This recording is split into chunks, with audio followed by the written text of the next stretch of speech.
Hello Unravellers, just a quick one before we get into this week's episode. We have now started using video when recording our sessions.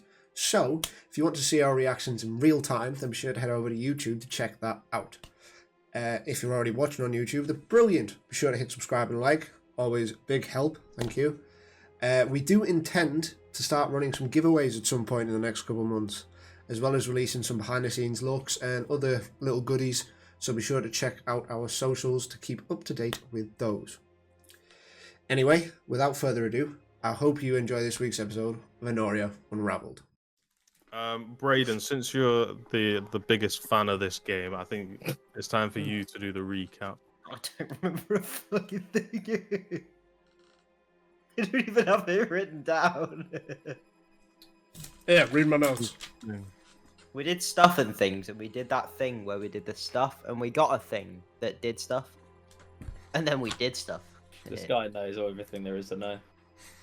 He's been around the block a few times. He knows everything about the game! He knows every damn thing. Anoria Unravelled, completed it, mate. I've re-raveled it, mate. Yeah. Boxed up. Okay. Okay, Fucking hard, man. so, drawing from my insane elephant-like memory, it's not the only thing that's I've like just an seen elephant. Caleb drink for the gayest cup of his entire life. Wait, what? Let's see it. No, let's see it. Get that up right now, quick. It's just a Homo! fucking thing with stickers on You're it. homo, boy! I've got one of them.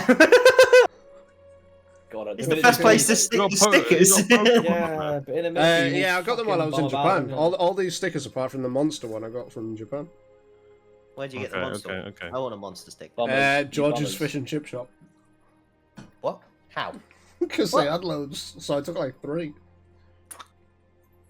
Bummers. Okay, Yeah, speaking of bad. 3, I'm bums. I don't know where that was going, but The 3 adventurers who are partaking within this story.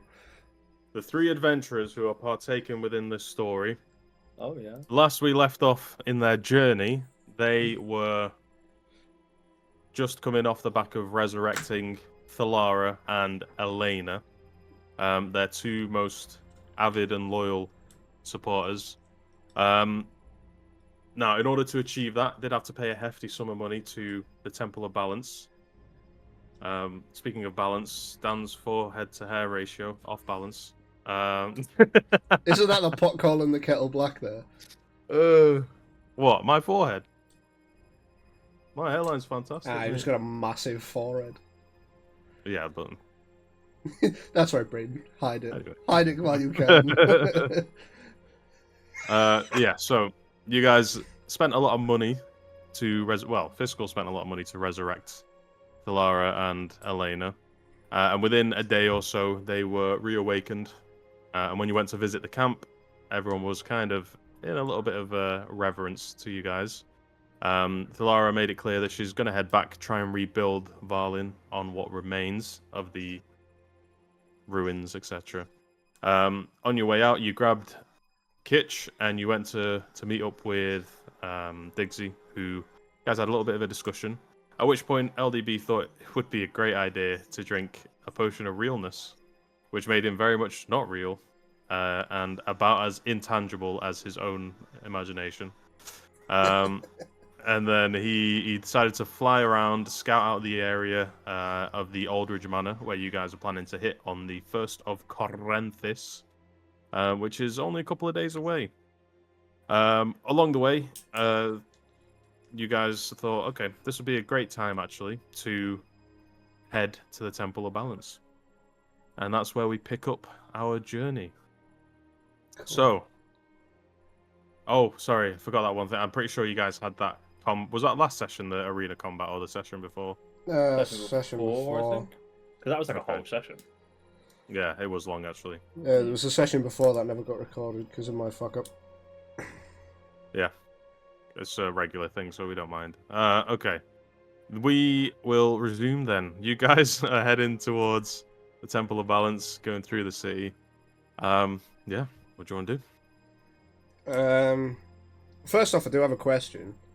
Following last week's one shot, Yes. has that altered anything for us at this current point in time? Not that you're presently aware of. Characters haven't noticed anything strange or felt anything odd or surreal. Cool. Do you guys want to just head straight to the Temple of Balance? Yes, Yeah. because I don't actually know where we are. Did Bez just Yeah. say? Yeah, so we're headed to the Temple of Balance following what you discovered last session about the Oh, Veiled because we Nexus. went. We were still in the fucking gangster place, weren't it? With Yeah, the Lady gangster Boy. place. Yeah. I came back and I was like, cool. You wouldn't believe it. There's things that should have been written down that weren't. But it's all in here, guys. All Well, I in know. I remembered everything. I got It's only most been of like it. an hour. I Okay. got most of it. Don't worry. Most. I've got it all. Okay. Every last Okay. thing. What was the first thing that happened? He's disconnected, guys. He's frozen. It's funny you should mention that because Yeah, you discovered that the Veiled Nexus had some interest in buying either the land surrounding the Temple of Balance or the Temple of Balance itself. For what nefarious means, you're not sure, but LDB, while he was there, took a sneak peek at a little underground hidden alcove, and there was some Oh shit! manner Yeah, of there was crazy beast, shit going on. beast or demon Yeah. with white skin and bloodshot red eyes, and And he I kept did see pissing him you. off. Yeah, you pissed was him like, off because you kept undoing his runes. Yeah. He was doing it. I'm And like, then he did see "Oh." you. But the important thing is, this is one thing you don't want to forget. He did see you. He did. For as short a time as it was, he did see Yeah. you right at the end. And he was That's why crazy as. Yeah, he was. As far as I remember, I mean, it could have been a He chill was guy. naked, But... actually. But Yeah, he was. He was like looked like Nosferatu, bro. All in it, bro. He was like a Ken doll. Clean, shaven like a seal. Like Brayden. Like Braden. Anyway, You can't see us or hear us right now. He's like a dinosaur. Bro. You just don't move, and he's like, huh? he's in an astral prison right now. Look at him. Yeah. Background's all blurred out. Dude's got a hold person cast on him. Like he ain't got a clue what's Madam going Wait. on. Madam Wait, boys. Madam Madam Wait, Wait. boys. Okay, so yeah, you guys make your way to the Temple of Balance. Doesn't take you too long to get there from Calder's inventory. As you're approaching and you're rounding the corner, seems to be a bit of a crowd gathering around the outside of the temple. And you sort of make your way through, and you can see as you pass around the corner towards the temple, it's like the front courtyard section is closed off, and there's a few of the attendants and priests sort of just stood at the door, telling people to just, pass on by, leave it. The doors are shut, but you can see Visca, who's the head priest of the Temple of Balance, sort of sat or stood talking to a guardsman, basically, towards the entrance. Interesting. Start pushing our way through the crowd. Yeah. Yeah, you can do that. I'm tall as well. I'm just like that. Yeah, you don't even have I'm to basically use your swimming hands. at this point. Yeah, your sheer width is enough for people to just get bustled out of the way. My as you're girth, walking you could through. say. Yeah. Yeah. As you're walking through, people are sort of parting their way for you, and then the two priests that are sort of stood near the gate see you, and then they kind of look to each other. And it's like, they got their hands up and like, what's your business here? We're here to talk to the head priest. I'm sorry, but there's no one allowed through to see the head priest. Can I reach into my satchel and pull out my sigil thing? What, the certificate? Yeah. Yeah, the one that the royal family gave you, basically. Yeah, you pull that out. And as the priest examines the writ, they kind of look up at you, and then back at the certificate, as if to say, "How the fuck did you get this?" And they sort of roll it back up for you and hand it over. Who the fuck is that guy? And then they they open the gate, and then one of the priests come out and step behind you to try and stop people from coming through. And then he says, "Yeah, right this way," and he leads you over to Visca. The guard who Visca's talking to, you see as they get there, just reaching the end of the conversation, gives a nod to the priest, and then sort of eyes you guys up and down, and then heads towards the gate. And then as you approach, Visca turns around, and he looks at you, Fiscal, and he says, "Ah, you've returned. Tell me, how are Thalara and Elena? Last we saw, they're doing much better. They're actually planning on heading back to what's left of Valin quite soon. So, That's good to hear. yeah. We appreciate you spending in the way of the divine arts. As you can tell, and he sort of gestures around the place, the courtyard's broken down a little bit. He says, we don't get much in the way of patronage, so your donation will have helped. He says, he turns around to look at the door, and then he looks back at you kind of with like a lost kind of look. He says, unfortunately, the main area of the temple has been overrun, if you like, with insects. There's a lot of bugs, creepy crawlies. We've had to close the whole place down while some of the Creepy guards go in crawlies? and sort it out. There's some creepy crawlies about. Little So creepy crawlies. is that why you're not letting people in at the minute? Then I take it, yeah. Yes, it would be something of a health risk to let Oh, these because people they're through. creepy crawlies. Is there some reason you came to visit? There is. We have reason to believe that a rather shady group of individuals is planning on doing something with the temple. Quite frankly, we don't know what. My suspicion leads me to believe that perhaps the bugs have something to do with it. The boo. A shady group? What do you mean? So they go by the name of the Veiled Nexus, and they operate all over Anoria, from what I've been told. Go ahead and give me a perception check. He's part of them! He is the Veiled He's Nexus! one of them! That is a 25. Doesn't hurt. 25. Jesus Christ. Okay. As you mentioned the Veiled Nexus, obviously the last time you mentioned this to anyone openly was Erasmus. Yeah, that one. And his reaction in there, yeah, it went pretty well. And also, a lot of the people around him sort of turned and looked at you with like suspicious, cautious eyes. So, instinctively, when you say the name out loud, you kind of give a glance over your shoulder and you see a few members of the crowd sort of turn to each other and then disperse and leave the area. But most of the rest of the crowd's still looking, trying to, see through what's going on. With that, can I can't remember if Crezion's out or not. Could I summon him as a raven and just get him to follow one of those members? Yeah, that's fair enough. You summon him as a raven, and then you give him the instruction telepathically, and then he just sort of sets off. There were about maybe 3 or 4 of them, and they've all headed in different directions. So, I guess Crezion will just follow whichever one, is the furthest away, or whichever one you want. But one of them will be followed. One at random. Yeah. So he follows one of them, and Visca says, "Okay, I don't think I've heard of a name like that before. When you say shady business, do they mean to assault the temple?" That's a good question. We don't really know. We know that previously they have had something to do with trying to find statues of the fuck was his name? Arendor? Arendor, yeah. I don't know if you're aware of any such statues in the vicinity, but he sort of leans back and crosses his arms while he's sort of thinking, looks off to one corner and says, Arendor's a name I've not seen in a very long time.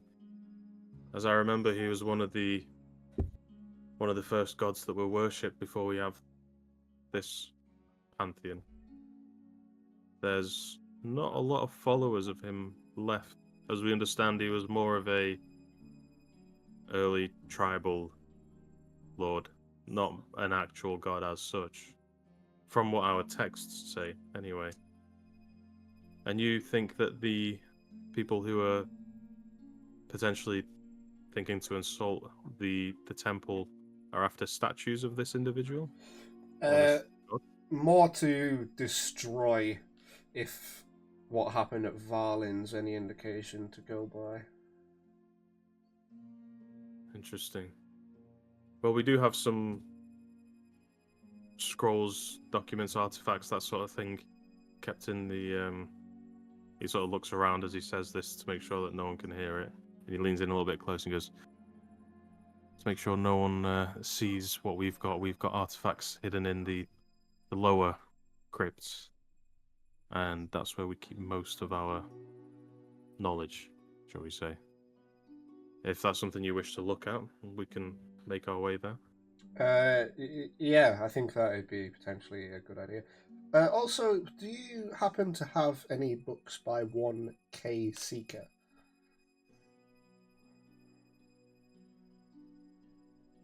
Maybe. The name does sound familiar.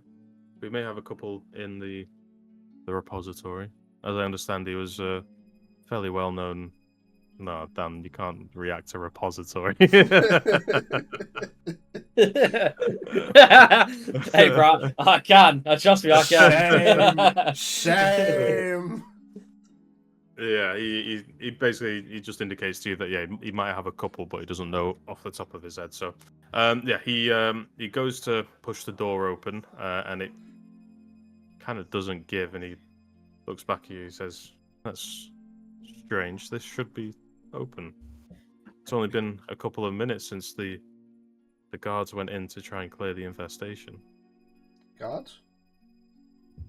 Yes, he sort of gestures out towards the gate, and the guard that you saw, one of the blue capes that came in, was basically just relaying some information. He says to you that he was here with a squad of about 3 or 4 other guards, and they came in to try and sort out the infestation problem. But they've only been in there literally maybe 10 minutes, something like that. And then you watch as Fisker, he reaches into his pocket and he's got like a bronze sigil of Paylor, and he holds it against the door with both hands, sort of like that.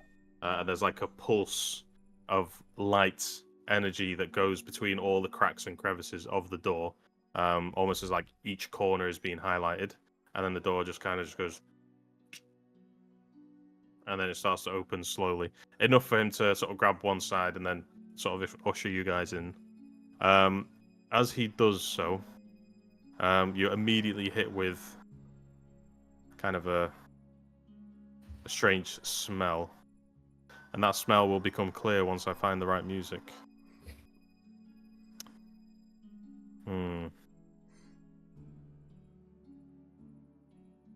Where is it? Here we go.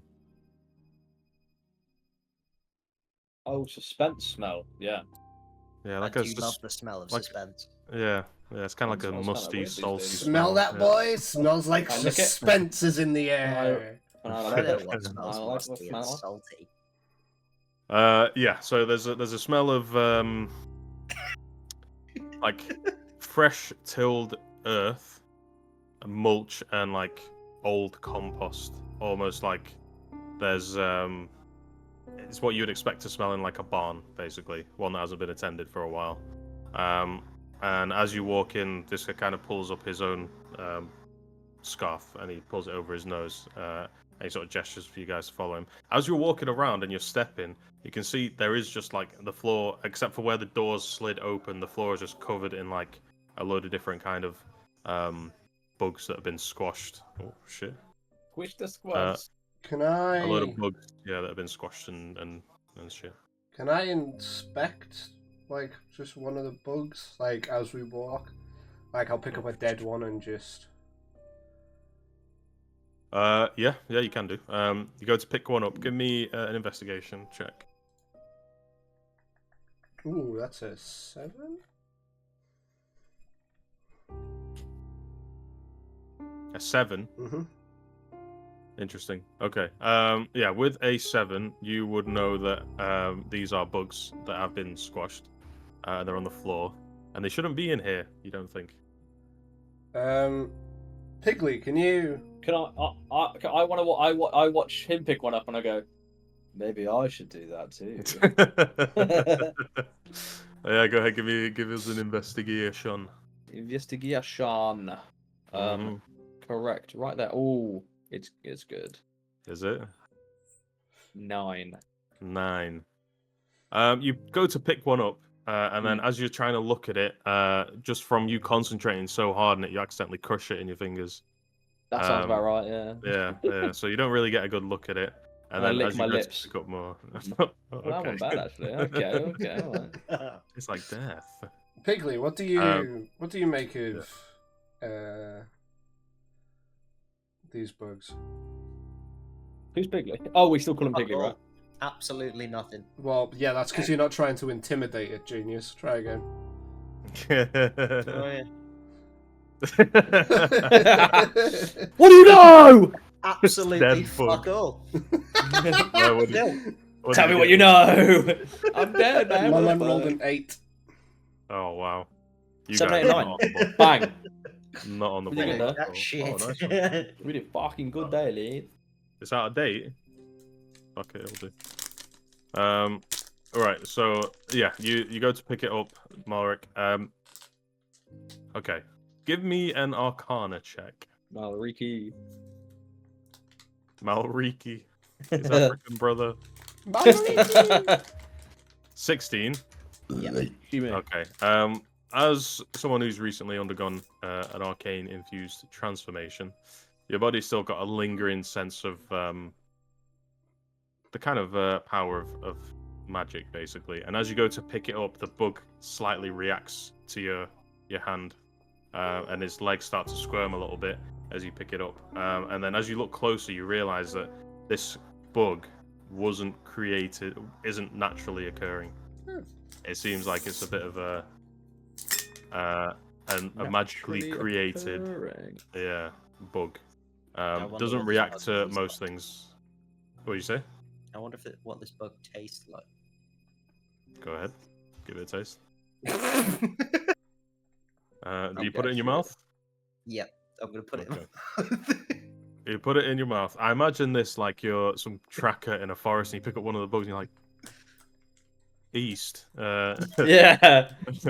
As you like put it in your mouth and you sort of chew it, it kind of tastes like okay, how to describe this? An out of date mince pie. It's tangy, bit of a meaty taste to it. I'd still smell it. And yeah, but also you get the faint sense of like necromantic energy. What what that fucking mince means- pies have you been eating? My mince pie tastes like necromancy. Hello, can someone Hello, read this in, it's please? all got fentanyl in this. What the fuck? You trying to bring him back to life?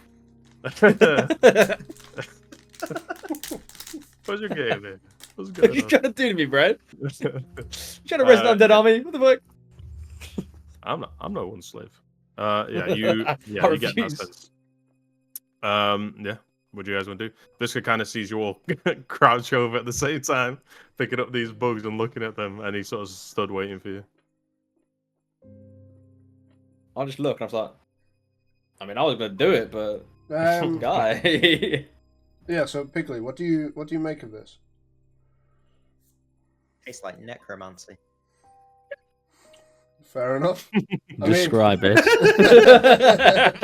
It's Funnily like an enough- out of date mince pie, whatever that is. That's I've never in interesting. this world. Do you mean a Morgus pie? What the fuck's going on?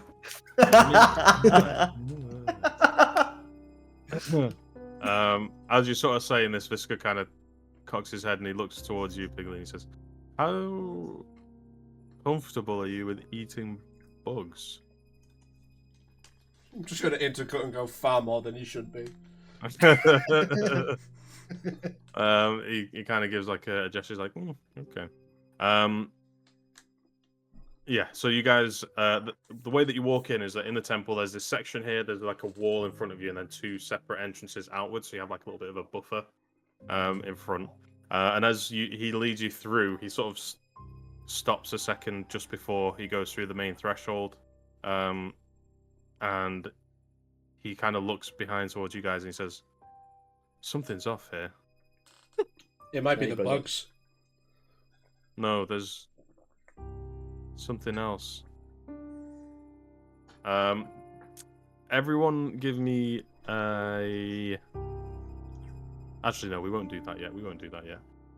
Okay. He says, I will follow your lead. I think... Well, I can't hear any sounds of guards ahead. I want to walk straight forwards. Okay. You know, like the boss walk where it's like, like that. Like that. You walk straight through like Conor McGregor. Yeah. Straight through. Yeah, as you sort of enter, you can see this huge, hulking, probably actually about your height, LDV, just from where you're stood. It kind of seems like this massive, beetle kind of creature, and it's got its sort of back turned, and it's kind of like, it's got like its mandibles just jabbing into like a body that he's holding up like a fucking chicken drumstick. He's like, Oh. Like a fucking chicken drumstick. Am I close enough to lick it? no, he's like this whole hallway is probably about 100 foot long, and he's probably about 60 feet in. I don't know what it tastes like. Maybe once we've killed it. Are you guys aiming to approach stealthily, or? I Not initially me. will do. I'll kind of. So, how's this room laid out? So you've got the front section. There's this box sort of reception area, a wall at the top or straight ahead of you, and then 2 doors either side. LDB's just walked through this right side door, with his balls out. I guess, I don't know. Yeah, you know it. It's, That's how I hang. That's 60 feet away. Okay. Mhm. Is there anything to like obscure the vision of Anything to obscure vision? Yeah, so like if I were to sneak up behind it, could I like hide behind any like bookshelves or anything? Or... There's like pillars across the way that this room is set up. Is that there's pillars at sort of equidistant lengths. He is in the middle of like the central row of the set of pillars, and then there is light sources in between each of these pillars. So if you wanted to sneak, it would just be like a stealth roll, basically. There wouldn't be anything you could hide behind. Although if you did that, maybe. What are grass types susceptible to? Fire.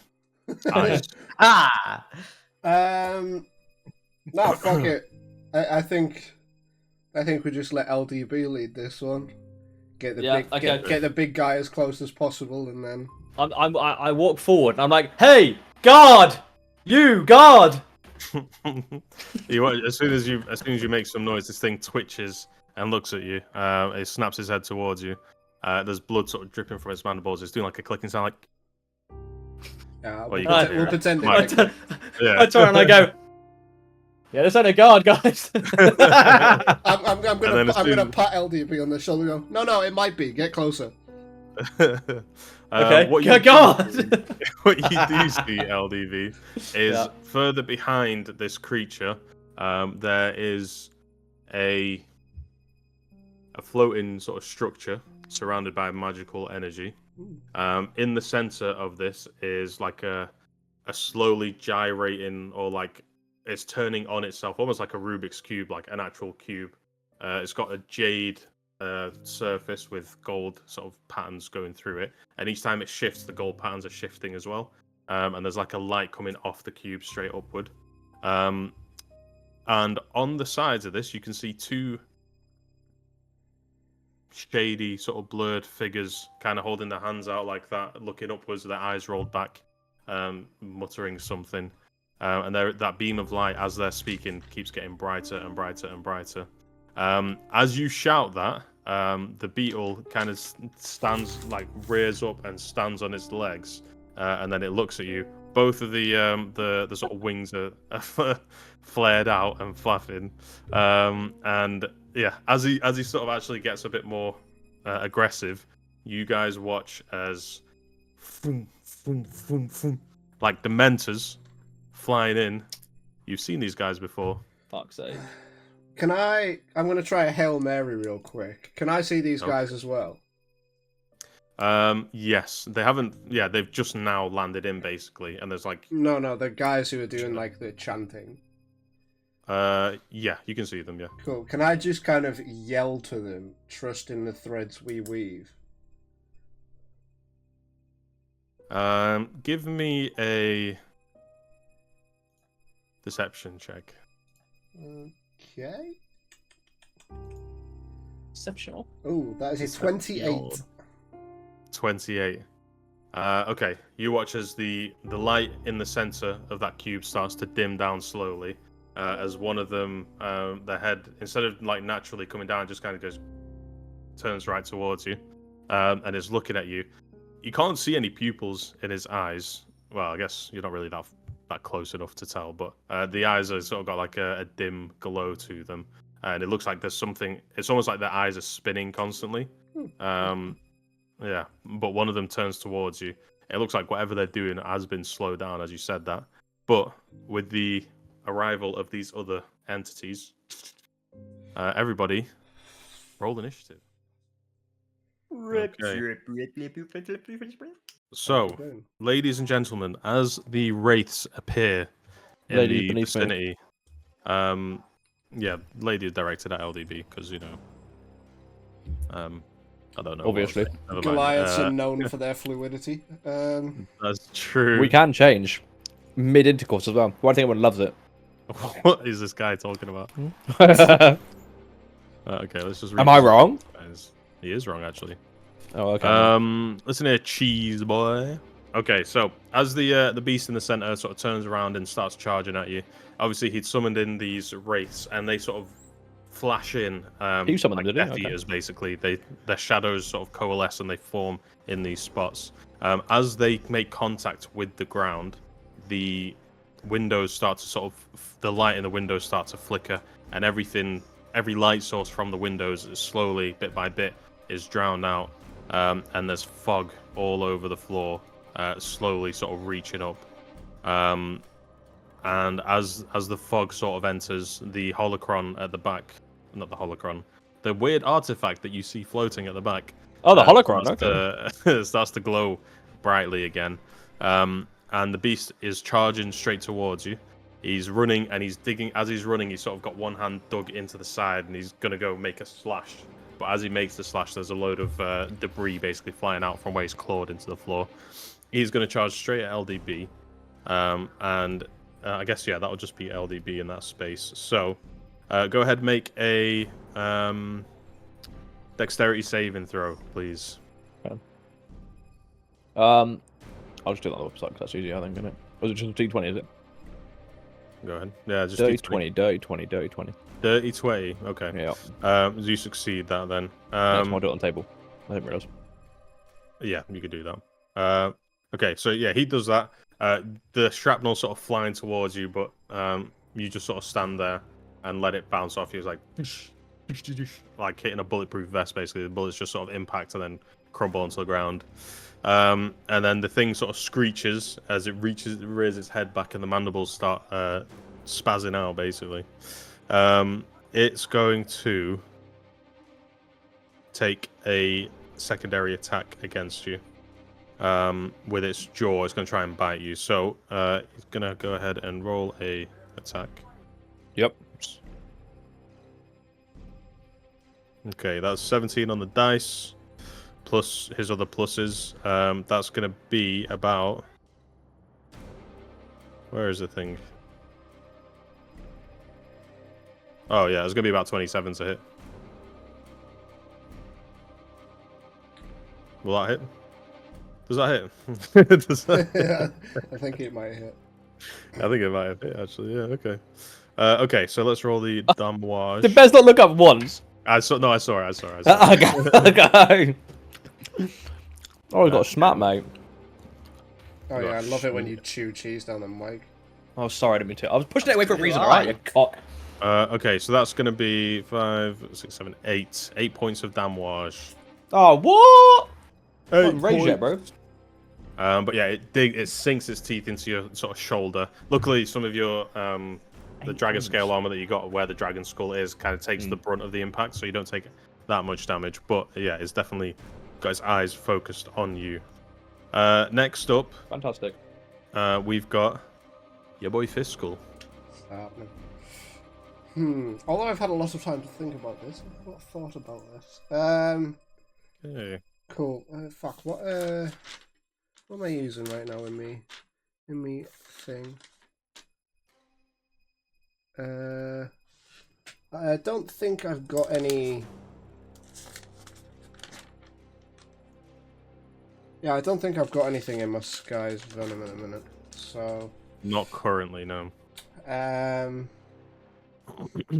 Fuck it. I'm gonna reach into my bag. Mm-hmm. And I'm going to pull out a random potion, and that is 8. Already done it. Try again. Yeah. 8. Already done it. Try again. FYI, I bet we can see what you're googling. 10. Oh, it's not Google. That was using some What AI. was? This is the AI stuff. Then. 10. A Whoa. 10. Mhm. Okay.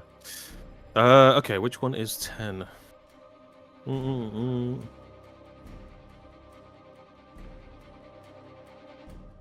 don't know.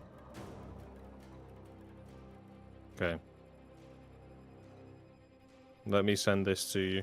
It does say that this is powder, but the effect is what you get.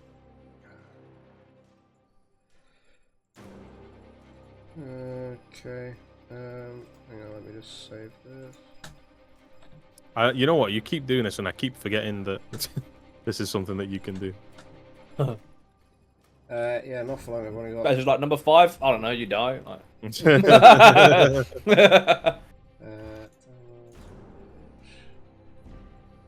Cool. Mushroom this food has a balance of don't want to pay leader in definition. Hit subject the poison exceeding a DC 12 con save. I'll be poisoned for 1d4 rounds and take 5d4 poison damage. Yeah. Cool. To determine how many rounds, obviously, you're going to have to roll a d4 first. Yeah. Once you make connection. Gotcha. Cool. I will do that, and then I will.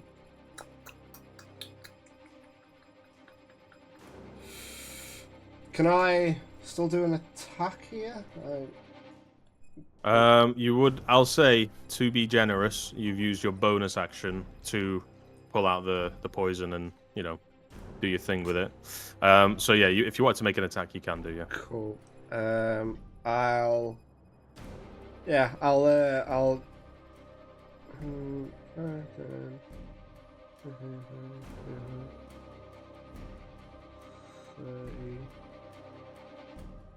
Okay. So I'll run around the pillar to my right.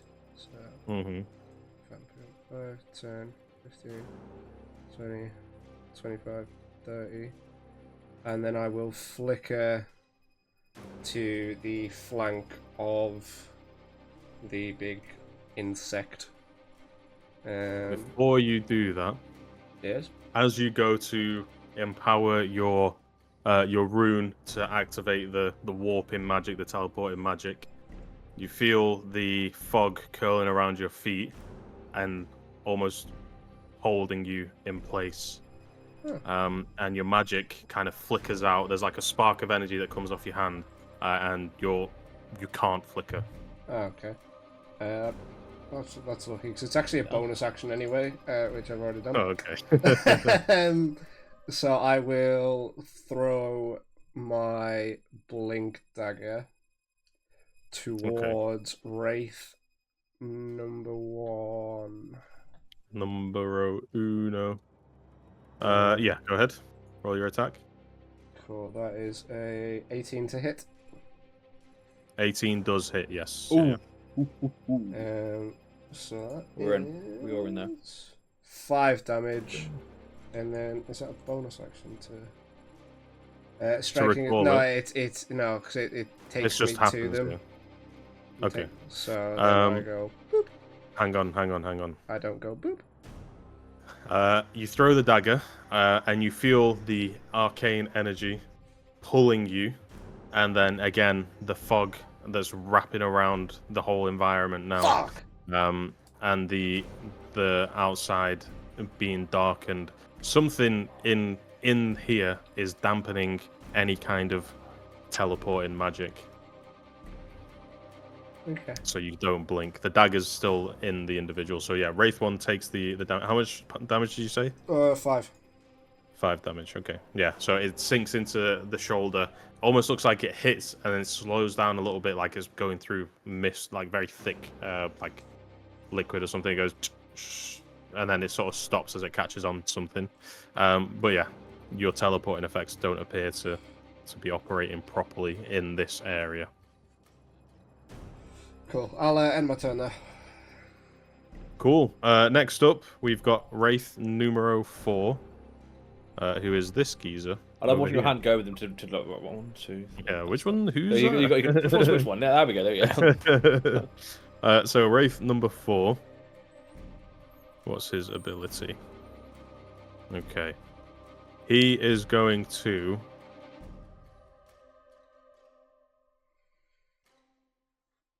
Yeah, he's going to go 5, 10, 15, 20, 25, 30, 35. He's going to bring himself here. So he seems to dash forward. It's not even like he's running. He just kind of seems to sort of float forward at a certain speed. And then as he sort of comes to a stop, you can see there's some magic flaring in his hand as he looks towards LDB. And he will go ahead and cast against you, LDB, Okay. a certain spell, a certain type of spell. Interesting. Where is it? And now he's a sheep. I wish. And then he's going to die, and then he'll come back as something else. We love that not. trick. LDB's my personality, alright? Okay. So was Pigley. Uh-huh. Well, you should have fucked up them and kept casting spells at the fucking Arkham Asylum, whatever the fuck it was. Alright? That was your own undoing, bro. Fucking Arkham Asylum. It's called the Dolan Bar. That one. The Dolan Bar, yeah.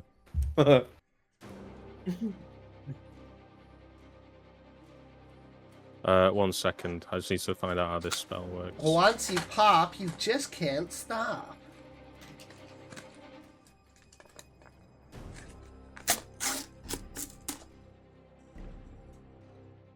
What is he talking about when he says once you pop, you just can't stop? Because Windows. I don't know. oh, I thought you were talking about dick. That too. Yeah, it happens to the best of us. Happens to the best of us. Oh. Okay, LDB, yeah, he's going to look at you, and he raises his hand upwards, and as he does, the mist that is making up his body starts to form into like a jagged hand, and as he reaches towards you, there's like misty tendrils that shoot out from his fingertips, and they start to dig into your head, basically around your face like that, going through into your veins. Go ahead, make a wisdom saving throw, please. Oh. Wisdom saving throw. Mm-hmm. Oh, why does my screen look weird? Why is it not? Okay. Wisdom saving throw. Yeah. 17. 17. Okay. Yeah. Yeah, as you feel these dark tendrils start to dig into your mind, you sort of start to see flashes of fire, and your skin starts heating up a little bit, and it starts to sear off the magic. It doesn't quite take a hold of you, but you felt something very intense, sort of powerful, trying to latch onto you. Okay. That'll be his turn, actually. Next up, after Wraith 4, is Veska himself, the head priest that was walking in with you. He's taken a look at the situation, and he takes a deep breath, and you watch as he starts to take his robe off, and effectively become topless, ladies and gentlemen. His body is wrapped with different kinds of ropes all up his body, around his chest, his waist, everything. And he takes a deep breath in, and you hear him mutter something, and his eyes sort of flare out into like a orangey glow, and he There he is. It's Lee Sin. falls over. I don't know who that Falls guy is. over. I don't know who that guy is. Who's But Lee Sin? What the fuck? I don't know. He sounds sick though. Sounds kind of cool guy though. Jungle lovely. I don't know. Sounds like he spends time in the jungles and ganks Yeah, people. he does. He does something. I don't know. I'm not sure.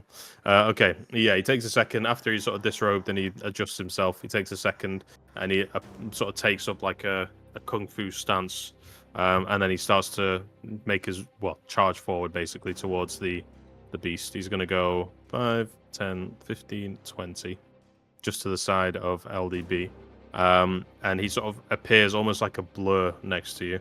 He is going to go ahead and make some attacks against Fulgrim. Okay. Okay.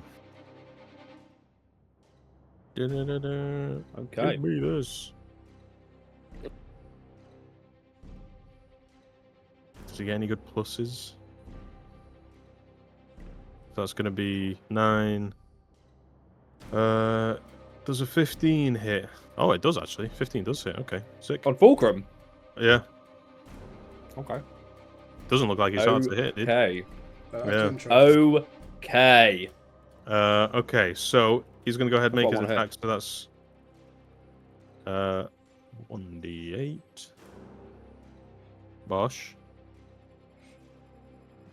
6. Yeah, 9 points of damage against him. So yeah, you watch as he sort of starts to load up.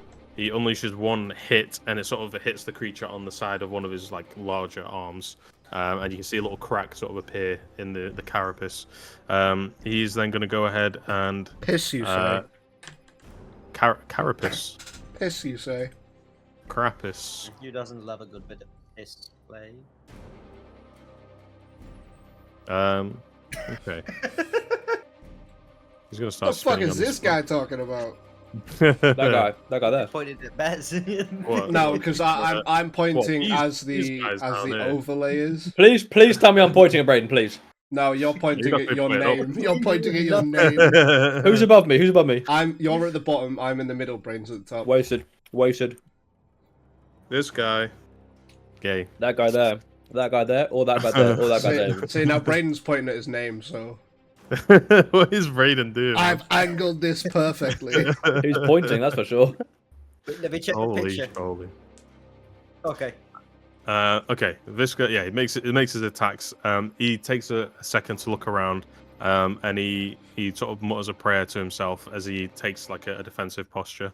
I don't know, for the audio listeners, these guys are doing some horrendous things. That's going to be the end of his turn. So after him, after Visca is Wraith number 2. He's going to go charge forward as well.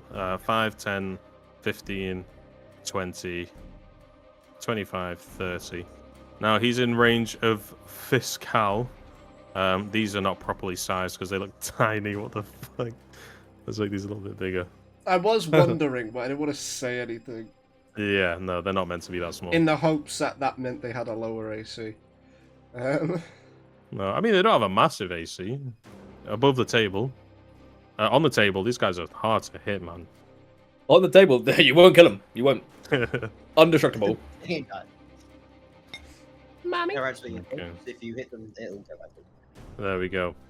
Okay, this looks a lot more imposing, but then these guys have to be a little bit bigger, actually.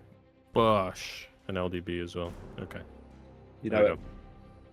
go. All right, next up, yeah, is Wraith number 2. He's going to go ahead and look at you, I was going to say, Caleb, Fiscal.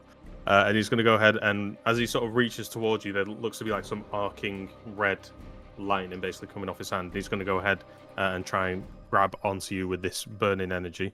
Let's see what that do. Uncanny dodge. If it hits. Impossible. I think it will. Okay, so it's touch. Yeah. Let's go ahead. Oh yeah, I keep trying to go to D&D Beyond, but I've got it all here now. That's what makes it good. Bosh. Okay, that definitely does not hit. That was a 2 on the dice, so Oh, yeah, that you- hits. He goes to swipe at you, What troll? and This guy's trolling. because your other dagger is in Wraith number 1. The Wraith in front of you, you just sort of use your offhand to kind of just swipe it away as he comes towards you, and you do feel some of the energy arcing off, but it has no effect. Okay, next up after Wraith number 2 is going to be LD Beezus. Go ahead. LD Beezus. Well, first things first. This fucking thing in front of me's hit me. Okay? Yeah. I'm the realist. Right. I'm the realist. And I'm gonna fucking rage at this boy. Alright? He's getting angry. I'm getting fucking him up. I'm a bit upset. Yeah. Okay. Yeah. You So sound paranoid. you fly into a rage. Bang. As usual, you don't have your axes, but as soon as you feel the rage burning inside you and the fire starts igniting on your gauntlets, out of nothingness, so as you close your hands around your axes, they just sort of appear in pure flame, basically, in your hands. Like I clasp and then just like there. Yeah, exactly. Nice. And then I'm going to swing a ling on this bing-a-ling. Wing-a-ling. I'm gonna smack the Okay. fuck out of this guy. Alright? Yeah, go ahead. Let me do the dice rolls on the table. Number 1. Fucking hell, man. You threw that. Oh, 14 on the dice. Not bad. Plus an 8. Yeah, that's definitely going to hit. So we're saying 22. Yeah. Yeah, 22 hits. 22 hits. That's 1. Should I do all... I'm going to attack him 3 times. That's my plan. Well, use your bonus action to go into a rage, so... I'm going to attack him twice. Twice, yeah. First attack goes through. Second attack... That's 21. Yeah, that still goes through. Yeah, so Yeah, both attacks he's hit. getting swing-a-ling, mate. Swing-a-ling. Boom, boom, boom. And then we're doing... I'm going to roll... Can I only roll 1d6 at a time? Okay. No, you can just keep clicking it. It will spawn more. Oh. Can I grab both at the same time? Yeah. Just like draw a box over them. Oh, okay. Right. Oh. So we're going 8. We're going 18 points of damage there. Excuse me? 18 points of damage. 18 points of damage. Fuck, Yep. I forgot how hard you hit, actually. Okay. Right, that's fine. Go on. That's the first attack, and then do the damage for the second. That was both Was that- attacks. That was both attacks. Okay. Yep, together. Okay. I'll be nice, I won't lie. Okay. Okay. Alright, that's fine. Are you doing anything else on your turn? Let me get up my extra traits just to see. No, Yeah, that'll be all. also make That'll sure be all. you That'll be all. click your gauntlets as well, because I'm Yes, sure I've just looked at them. Yeah, I got Yeah, some yeah, stuff good, in good. them. Yeah. Nice. Okay, cool. Right. Who's next in the initiative order? Great question. Piggly, that's you. I'm gonna do something completely new. Magic missile. And I'm gonna, at 3rd level, cast Magic Missile at the What? Golem Var, because I haven't done it. He's back. He's fucking back, mate. There we go. Okay. Right, I'm dead again. If you die again, bro, just know you're coming back as a... Well, you've This already been a guy's gnome, so you're going to be back. like normal, I guess. Gonna come back as a goblin. Okay, let me bring up that chart, actually. All right, go ahead. Roll your thingies. 3rd level is 3, 4, 5 missiles, so that's 3d6. Was it d6? This is It what he wasn't. does. Yeah, it was D6, Yeah, it's a and then D6. 1, 2, and 3 miss. 4, 5, 6 hit, I think. No, 1, 2, 3. Your attack doesn't hit the person, but you roll the D100 for wild magic, and then on your 4 to 6, the effect just goes through normally. Dan, get off I got a Skyrim. 1, 2, and 4. You roll the 1, 2, and 4. How many missiles? Oh, yeah. I forgot what I was Sorry, I've been drinking. Every I day of got my a 1, life. 2, 4, 1, and 6. 1. Okay, so 2 missiles go through normally. Go ahead and just roll the damage for those 2. And who you targeting as well? I'll target Cho'Gath. Who? Cho'Gath. Wrong game, He mate. don't exist. 1, 2, 6 points of damage To who? to the main Fulgrim. gator. 6 points. Fulgrim. Okay. Right, so let's record that. There Already has on to it, be mate. about Don't worry about minus. it. Okay, thank you. All right, so now you've got 4 things that you can roll a D100 for. So go ahead, do your first one. First one. I'll let you off then. 42. 42. Come on up. Okay. For 42, go ahead and choose another creature within 60 feet of you. Does it have to be a different one? It has to be a different creature than you. Yes. Do I count as a Okay, creature? I'll pick the same guy then, Fulgrim. You want to? Okay. I'm really this is the heated Could this be good? Could this be good? Could this be good? You watch. The power of the Dolanvar seems to spark out, overpower the enchantment on this fog. Fulgrim and Piggly swap places. Amazing. Shit. Okay, effect number 2. Go ahead, roll the D100.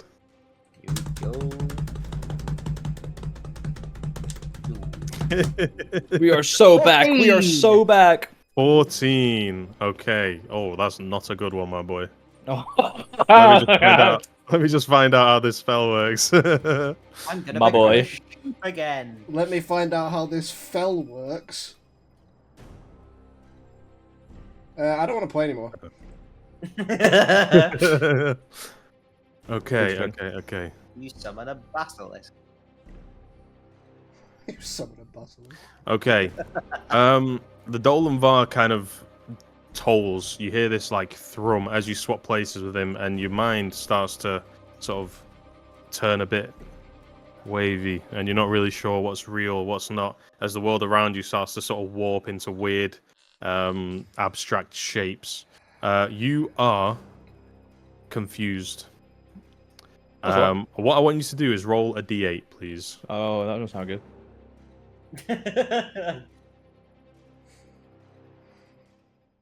Oh no, sorry, not a d8. Sorry, a d10.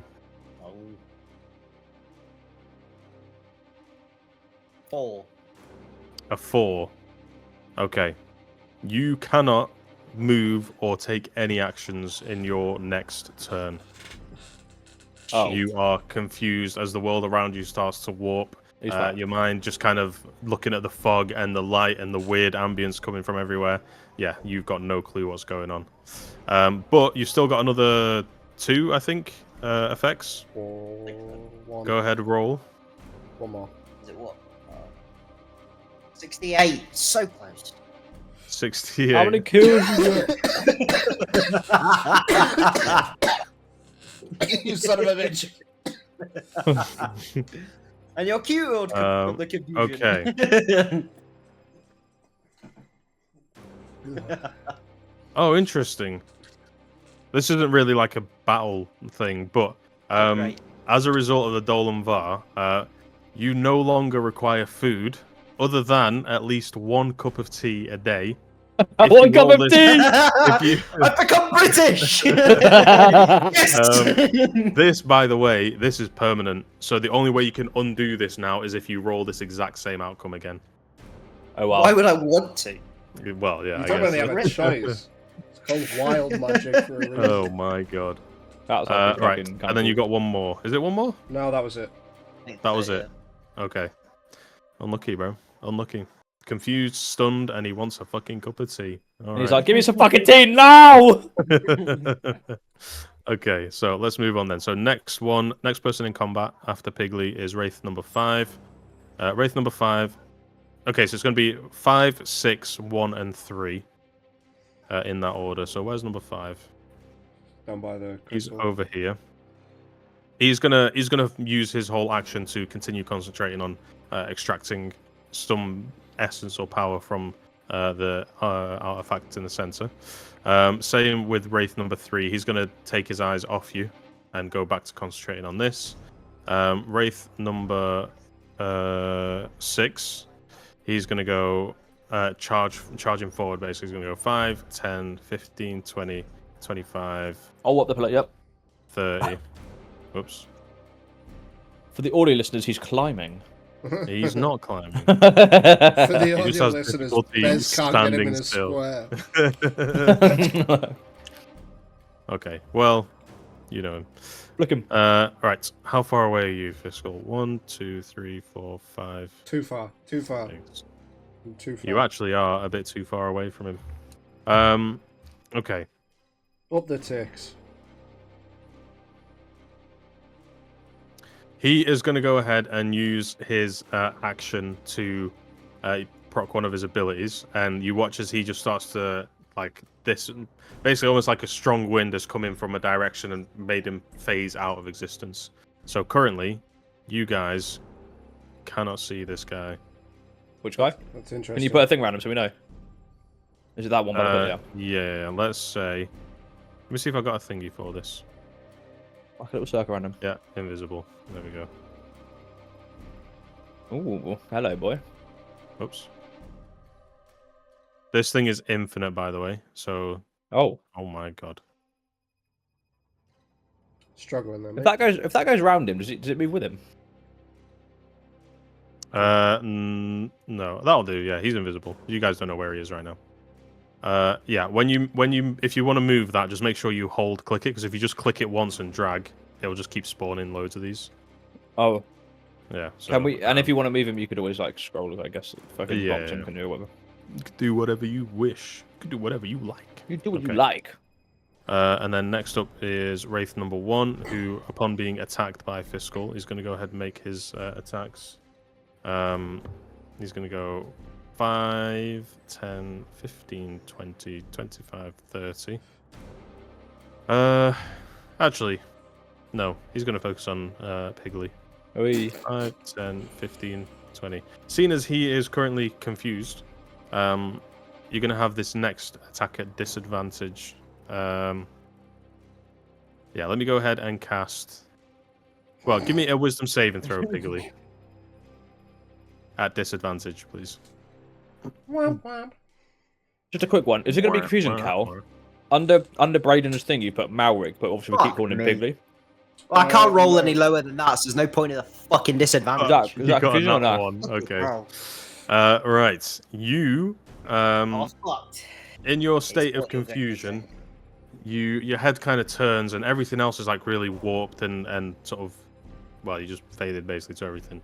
But as you turn and you look into the eyes of this one wraith, suddenly he just looks like he's a friend that you've known for a long time, and he's here to help you, and you want to do whatever you can to make sure no harm comes to him. Whenever you can, take your turn. You've been charmed, yeah. You've been charmed by this guy. Who's charmed, yo? You've charmed me, okay? You've charmed me. How long for? Speaking of mouth. Until he takes damage, you get to repeat your saving throw. Let me just read how that works, actually. To answer your question, Dan, no, because we explained a couple sessions ago that we don't actually know his name. Okay, right. So you are charmed by it until the spell ends, or until you or your companions do anything harmful, basically. So as soon as one of your boys attacks him, you can roll to make the save again, basically. Is it like a concentration save or? Yeah. So the guy will have to roll for concentration as well. Is it concentration? Yeah, it is concentration. It lasts for 1 hour, so you better hope that you snap out of that. Okay, right, that does that. Next up is Fulgrim, who's taken a few beats already. He's going to go ahead and... Wow, this is going to be big, actually. He's going to go ahead and use one of his legendary actions. And you watch as he opens his jaw outwards, and as he does, his whole sort of head shape starts to split apart, almost like the Demogorgons from Stranger that Things. show. Stranger Things, yeah. I don't know why Village we've Feast? gone to a village Okay. feast. Speaking of Demogorgons, I saw a fucking Instagram thing, and it was about when you said to the girl, when you said to this your new girl that you like cosplaying, and now you can head from a Demogorgon, and it's a kind of that. It's kind of this. He's like something like that. Fuck me. I don't Hey, but appreciate that how worked, you were didn't just looking at me there. Just, Who, me? yeah, I'd never do that. because I'll never look at anyone. because I'm above you, and you were just there it? like, What's this? Oh, Okay, so he's gonna go ahead and do his his head opens up in different directions. His eyes kind of sort of start to almost look like they're about to fall out of his head, but it sort of all opens up. And he's gonna go ahead and make an attempt to grapple you, LDB. Well, he's gonna go ahead and walk up to you, and then try and do My God. guy fell over. Yeah, he should stay down there. He's not. it. Leave him. Okay, so what's that gonna be? Do I do like a counter thing or? We're gonna do a contested strength check. So roll acrobatics. Oh no, athletics. Sorry. That's good for me. Not good for you, Baron. Could be. So that's he rolled a 24. not 20, baby, not 20, baby. 22. 22. Okay, so he does grapple you on this one. Well, So he's gonna go ahead and as he grapples onto you with his With I his don't know what you massive call mouth. them, the fucking things. Yeah, he grabs onto you with those, and then he goes to sink his jaws into you. That's gonna be Right. 1, 2, 3. 1, 2.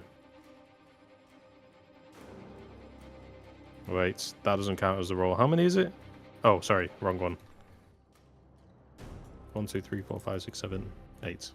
What the fuck? Thank fuck I'm raged. Okay, let's roll these. Okay, these ones are cocked, so we're gonna roll these again. It did tell you what you got. Alright, relax. That's actually better, Okay. so yeah, carry on. So that's 4, 9, 12, 18, 19, 21, 25 points of damage. Divided by 2. Divided by 2, yeah. But he sinks into you. Now, as part of his legendary action, he gets to do that twice. And because he's already succeeded on that slicing jaws, he's going to go ahead and do the same thing again. So we're going to do contested roll as he tries to hold on to you. What am I contesting? You're just doing the same thing as you rolled before. A Yeah, contested athletics, strength. Are you looking behind the DM screen? He is, yeah. All right, fine. Wasn't it athletics or something, right? Yeah, athletics. Oh, that's good. Yeah, that is good. Okay. 25. Yeah, so my one it was lower than that. So yeah, that doesn't go through for him. So on the second attack, he doesn't get a hold of you, and he sort of. But I am releases you grappled from the already. grapple. So, okay. okay. Yeah, once he does the damage, it ends the grapple. So he tried to do the second one as part of that, but he couldn't do it. So there's nothing there. Right. Okay, so he's going to go ahead and now use his normal action. Okay. What would be the best thing to do here? Fucking eat me, apparently. Oh. Okay, he's going to go ahead and do another jaw attack against you. Actually, no, he's going to do a multi-attack. So it's going to be one with its jaw and one with its slicer. Okay, so let's go. Yeah, it's slicer. Got a fucking slicer, eh? Let me just roll both of these. Okay. Give the ladder break, Bez. Jesus Christ. No. So that's going to be for the jaw attack. That's going to be a 13. I'm guessing that doesn't hit. Nope. And then for the pincer attack, it's going to be, oh, not pincer, is sort of arm slice. It's going to be a 21. Missed. Does that hit? That does not fucking hit. No. I got him Yeah. with the classic. So that's going to be 8 plus 13 points of damage to you. Interesting. and then you half it. I'll take 6. Apparently, I've played Tabletop Simulator for over 10 hours, and I think that's because I accidentally left it on once when I went AFK. Oh yeah, that'll be do it. Okay, that's fine. All right, next up is Fiscal. Yo. Cool. So, with Wraith number 2 in front of me, I'm going to go ahead and make an attack with Sky's Venom. Uh-oh. That can't be good. I miss, but because I've got 2 weapon fighting, I'm going to go in for another attack with Sky's Venom. You fucking go for it, lad. So I swipe down, I miss with the first one, and I kind of like flick it in my hand and then bring it back up. You flick it in your hand? Like I kind of like spin it in my hand and then bring it back up, and that's an 18 to hit. 18 will hit, yes, Cool. it will. So I'll do my initial damage, which is 6. 6 on Yeah. Wraith number 1, okay. Wraith number 2. Oh, sorry, Wraith number 2. Okay. And then, creature subjected to this poison must succeed on a DC 12 Constitution saving throw. DC 12 on his con. Yeah. His con is not great, so that's okay. Ooh, Let's yeah. roll for that. Dan, no cheating, thank you. I'm not. Yeah, he's not hitting that. He Cool. rolled a 3 on the dice. Dan's desperate to look at it. So I'll roll a 1d4 for the rounds, Yeah. and then I'll do 5d4 for how much damage he'll be taking. So for Okay. 3 rounds, he will be taking 13 damage. For 3 rounds, he'll be taking, and that's poison damage, yeah? Yeah. Okay. 13 each round. Yeah. Damn. As you slice in, the Sky's Venom, as it's been traveling in your possession and you've been to these places and fought these kind of mythical beasts, has gotten a bit more of a magical sort of edge to it. And as you slice into it, even though it's incorporeal as like a mist form, it seems to be able to impart some of the damaging effects of the poison. However, you can see from the way that the mist is bubbling, it doesn't look like it's having as much of an effect as you thought it might. Interesting. It appears above the table that they have evolved a resistance to poison damage. Oh, good. I've engineered this, okay? I built this brick by brick. I don't think there is anything else. So he is also going to take that damage on the first hit, right? I'm pretty sure that's the case. Yeah. Yeah. Okay, that's fine. He's not looking great. His form is sort of like shimmering a little bit, but he's still mostly together. After you, Fiscal, does that end your turn? Yes, that ends my turn. Okay, next up we got Wraith number 4. Fucking Wraithy. Who will go 5, 10, 15, 20. No, he'll go here. 25. So he charges towards Visca, and he's going to go ahead and make some attacks against him with his with a knife, basically. No, he's going to use like a blade of shadow. Okay, Is let's he go now? ahead. He will, and pray it doesn't happen to you. Interesting. Okay. So first attack is going to be an 11 plus. That's going to be a 19. 19 does hit. No, he rolls out with disadvantage because of Thingy's thing. Okay, let's roll that again. Okay, that misses actually. Okay, his attack misses. He's going to go ahead and do another one. So he did 1 attack. Number 2 is at disadvantage, so he rolls that twice. First one was a 3. The second one was a nat 20, so it's a good thing as a disadvantage. Yeah, none of those attacks miss. As you guys watch as this this assassin that you've seen many, many times starts to swipe towards Vesca, but whatever pose he was adopting before, he just kind of seems to slip and feint all the attacks. Yeah, none of them got through his defense. But that will end Wraith number 4's turn. Next up is Veska, who will return it in kind. He's going to go Come on, ahead lad.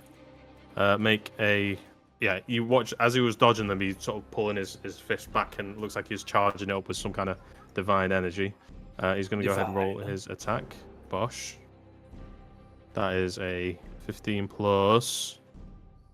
Yeah, that definitely hits, even with the pluses. Okay.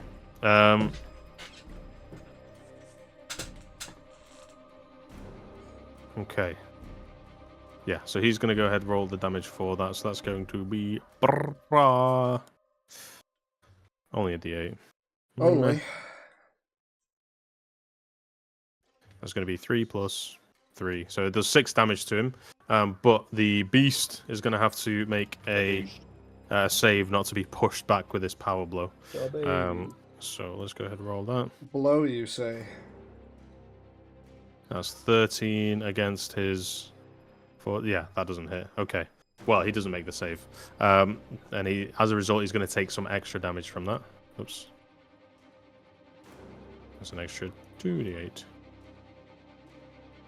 So that's going to be 12 points of damage. Yeah, you guys watch as Veska sort of charges up some attack. His hair starts to sort of float almost as he's charging up this attack, but he unleashed it. He does like one straight across to Wraith number 4. And as it impacts him, Wraith number 4 goes flying back about 15 feet.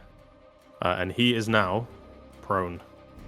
Upside down, technically, but he's prone.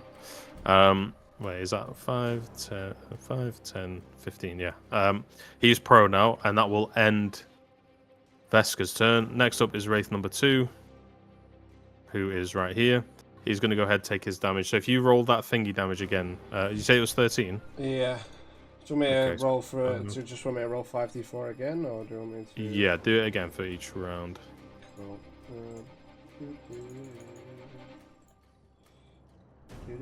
12. 12. So he takes 6. Yeah, you watch as part of his essence starts to like slough off. Basically, it looks like he's losing part of his form. He's still there, and he's going to go ahead and make an attack against you, Fiskal. No, he doesn't need to do that though. He does. Yeah, he kind of, yeah. I mean, he does. He wants to. He wants to. Let's let the guy do what he wants to do. He's going to go ahead and make friends here. He's going to go ahead and make 2 attacks against you with his Blade of Shadow. One is a 19, so that's definitely going to hit. The other one is going to be a... What is that? Plus... the other one's going to be an 18. Uncanny dodge. What does that do? When an attacker that you can see hits you with an attack, you can use your reaction to half the attack's damage against you. Okay. So he's going to do against you 2d6. Wow, both 6s. Okay, so that's 12 plus 5 is going to be 17 points of damage. Halved. 9.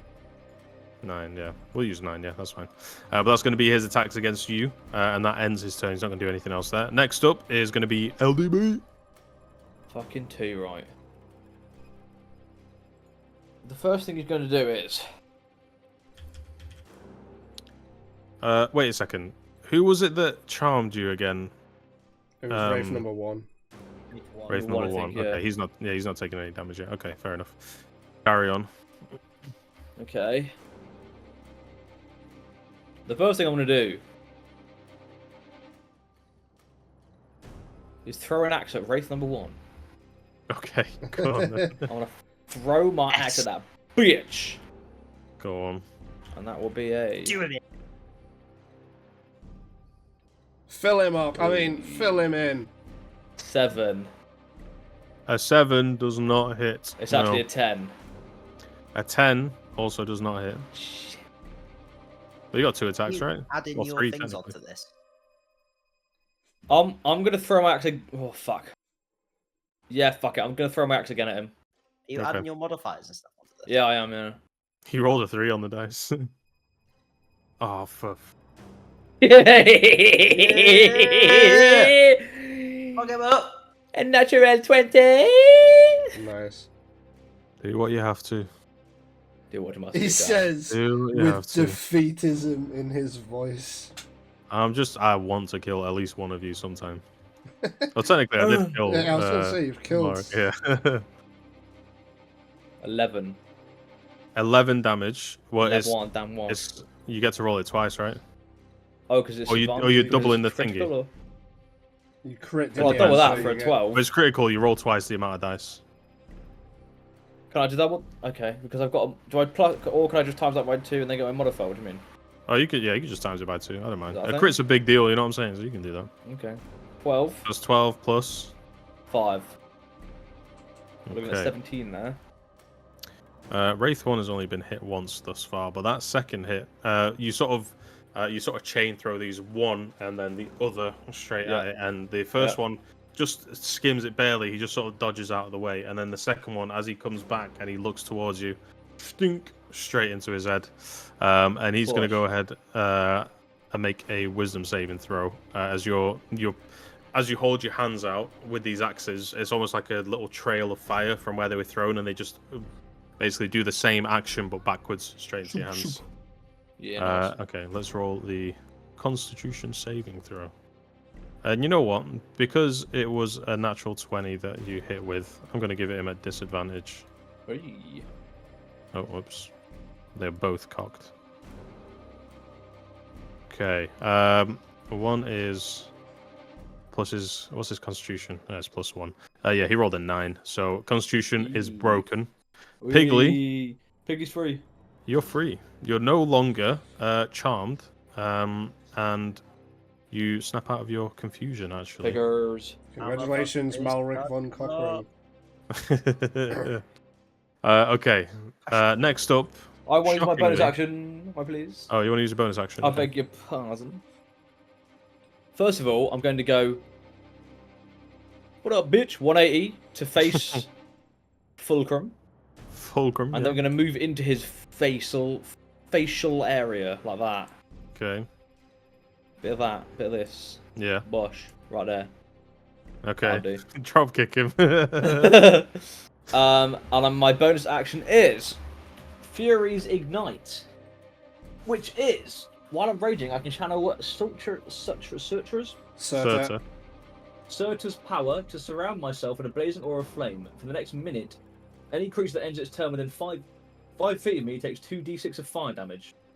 2d6. Why the Yes. fuck did I give you that? Okay. Okay. Okay. Right. And 5 That's foot is fine. 1 square, yeah? It'll be 1 square around you. 1 Yes. square around me. Okay, cool. And I shall look back at Piggly and be like, thumbs up! We got this, man! I just saved your ass! Okay. Next up, we got Piggers. Go on, big pig. I was going to say, Bez, why aren't you calling him Malric? I know why we're not calling him Malric, because we don't know he's Malric. But... It's for continuity's sake and to make it a bit easier and to stop Braden from maybe getting like borderline personality disorder. I'm just gonna call him one name for now. Okay, what do you want to do on your turn, Piggly? I'm going to turn round. I'm going to look at Wraith 1. Mm-hmm. And what I'm going to do is I'm going to cast Magic Missile at 4th level. At Oh, shit. Okay, go ahead. How many missiles is that even? 6. What is that? That's 7? 6. Yeah. 6. Okay. All right, go ahead and roll the d6s for each of those. Dum dum dum dum dum dum. We're 1, going 2, gambling. 5, 3, 2, and 5. All right, hang on. So I did not hear a word of that. It was 1, 2, 5. 3, 2, 5. 1, 3, 3, 5, 2, 2, and 5. 5. 1, Yeah, so 3, you got 5, 1, 2, 2. 2, and 5. Only 2 of those go to the target. So go ahead, roll the damage for the 2.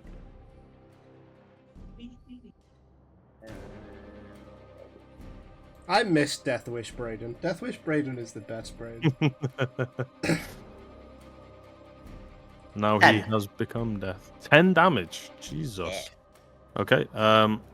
Right, we'll resolve that effect first. So with Wraith 1, Braden, how do you want to do this? Cheers, background Gonna man. go into the Dolemvar and rattle around a bit, and it's just gonna. The Dolemvar's gonna absolutely splat both of them out in one ginormous magic missile, and it's gonna look like a giant skull with purple flames that's gonna just consume him. Oh, okay, interesting. Yeah, you guys watch as he fires the magic off into the Dolanvar, and as the magic sort of spinning around, there's like a hadron collider in the center of that thing. But as it's spinning around, two of these end up coming out, and it's at such a speed that you don't see the actual missile, but you just see the after image. You know, like when you get a really bright light flashing in your eyes, you get that weird purple thing. You see that streaking towards this thing in the shape of a skull. And then as you follow the streak, you look at him, and he's just got like a skull coming up from below and going as he disappears. So he's dead, and now we get to have a little bit of fun. So go ahead, Piggly. Roll your first D100. Yeah, I'm a gambling man. 44. 44. Okay. So I can still drink tea. Okay. For the next minute, you can teleport up to 20 feet as a bonus action on each of your turns. That'd be great if The we next weren't minute. where we were. Yeah, right. Yeah. If he could actually It's teleport, granted that'd to be you nice. as an option anyway, but okay, so that's one down. We got another 3 to go. Oh, poof. 85. But- 85. I bet, yeah, fuck yeah. Oh wow. Okay, that's going to be helpful. Bring back the unicorn. Bring back the unicorn. Every creature, a burst of color erupts from you. As the Dolanvar is like a weird kind of green umbilical cord starts to grow out of it, and then as soon as it touches the back of your head, you erupt into like a blinding amount of color. Each creature within 30 feet of you heals 3d10 hit points except you. Cool. That's so good. So Visca is going to be included in that. LDB is going to be included in that. Fulgrim is going to be included in that. Wraith number 2 is going to be included in that. Wait, 5, 10, 15, 20, 25, 30. Yeah. Pretty much everyone that's taking combat damage is going to have 3d10 healed. So if you want to go ahead, roll your 3d10. How do you delete dice? You just press the clear button. Piggly, Oh. why are you healing the enemies for? I helped you. Wait, did I roll the wrong dice? Why you? No, Piggly needs to roll them. Oh, Piggly rolled them. 3d10. 3d10. Yeah. Make them big. Make them big. Well, that's good, because I rolled 3d10 and I think I got 3. 15. So... 15. Okay, LDB, you regain 15. Fulgrim, you Right. regain 15. Visca doesn't get anything because he's already at max HP. Wraith 2 gets 15. Fiscal, you get 15. Wraith 1 and Wraith 4 also get 15 back. Fucking needed that. Thank you, matey. Cheers, lord. Okay. I ain't looking too good, mate. I know So it's just top that. reset the combat. Another. Yeah, Yeah, you've got pretty another much. 2 left. 2 more. Let's go. Another D100. 45. Close to 45. the tea drinking thing. Yeah. For the next minute, you are moved 5 feet in a random direction at the end of each of your turns. So I'm just going to move you 5 feet in a random spot at the end of each turn. Seems fair. So just watch out for And that. move I around. mean, I just want to point out that Probably you could all over very the place. easily just roll a d8 and have it as a square. Could do that. But we won't. Because that way, I if you do shan't that do and it, he ends up though. near the big bug, it's fucking funny. Yeah, we'll do that actually instead. Okay. Last one, Piggly. That's what? Keep it up. You rolled a 1? 19. Oh. How many kills you get? How many 19. kills you get? Everyone dies. Okay. For the That's next minute, creatures within 30 feet of you gain 5 temporary hit points at the start of your turn. These hit points do not stack. So just be aware that if you're in an area with a lot of the enemies, they're just going to keep getting HP back. For the next minute anyway, which is about 10 turns. Oh my god. I'm flicking this guy off the table. I can teleport 20 feet. You can't teleport. No, you can't. You can't actually. You can try. Give it a go. Just Why try can't it. Try it next time. The fog in In this area seems to be restricting any kind of teleportation magic as a result of something that you cast. Well, So yeah, you can't Oh, voluntarily shit. teleport. Okay. Doth that end your turn, young Jedi? how much movement I got? Run. There you Run go. away. So I'm gonna run 5, 10, 6, 25. This. And Okay. I'm gonna hide by this pillar. Okay. Sounds Is that the end good of your to turn? me. It is. Okay, I'm gonna move you here. Cool. All right. So Oh, you, yeah. as you put your step and you sort of lean against the back of the pillar, you suddenly just get jolted forward, and you stumble backwards a little bit, expecting the pillar to be there, but it's not. It's not. Okay, that ends your turn. Next up, we got Wraith 5, 6, 1, and 3. So number 5 is going to keep concentrating on the artifact here. The artifact slowly starts to raise into the air. Oh, this is going to be a nightmare to do. Jesus. Okay, let's just snap this back to reality. Oh, there goes gravity. Okay. Okay. So you guys watch as this thing slowly starts to raise into the air. There is now like a humming coming from the artifacts. Next is, we'll just say Wraith 3 does the same thing again. He concentrates on the device itself as it starts to spinning in place, which I can't animate yet. Next up then we've got 1 and 6. So number 6 is invisible. 5, 10, 15, 20, 25. Yay. He's going to appear Yay. right at your doorstep. Now he is currently still invisible, although you can't see him. What? He's still Huh? invisible, although you can't see him. Oh, sorry. I thought you said he's going to come. In my head, I said he's going to come up to you, although you can't see him, because he's still invisible. Yeah. Cool. Makes Mind more of a sense. master genius. Okay. So he's going to go ahead and make an attack because he's obscured and you can't see him. It's going to be with advantage. Yay. So I refuse. this ain't Undertale, bro. You can't refuse. I refuse.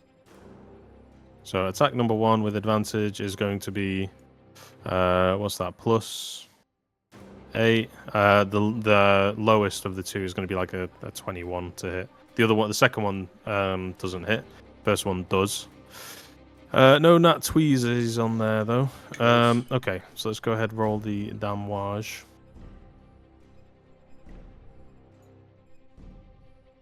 It's gonna be a D6. Wow, a 1 on the D6. Crazy. You are going to take 6 points of damage. Cool. Shing, as he sort of slices into you. The only other one left is Wraith number 1, who is going to go ahead and go charging forward towards LDB. 1, 5, 10, 15, 20, 25. He's going to position himself here. He's going to go ahead and make a few attacks at you, LDB. Fantastic. That's what I wanted him to do, actually. So that's going to be 2 attacks with his Blade of Shadow. Shit. One of them is a 2, the other one's a 13. The 13 plus the pluses that he gets is going to be about it's a dirty 20.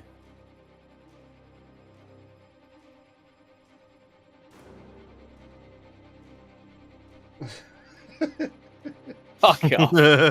Obviously, yeah.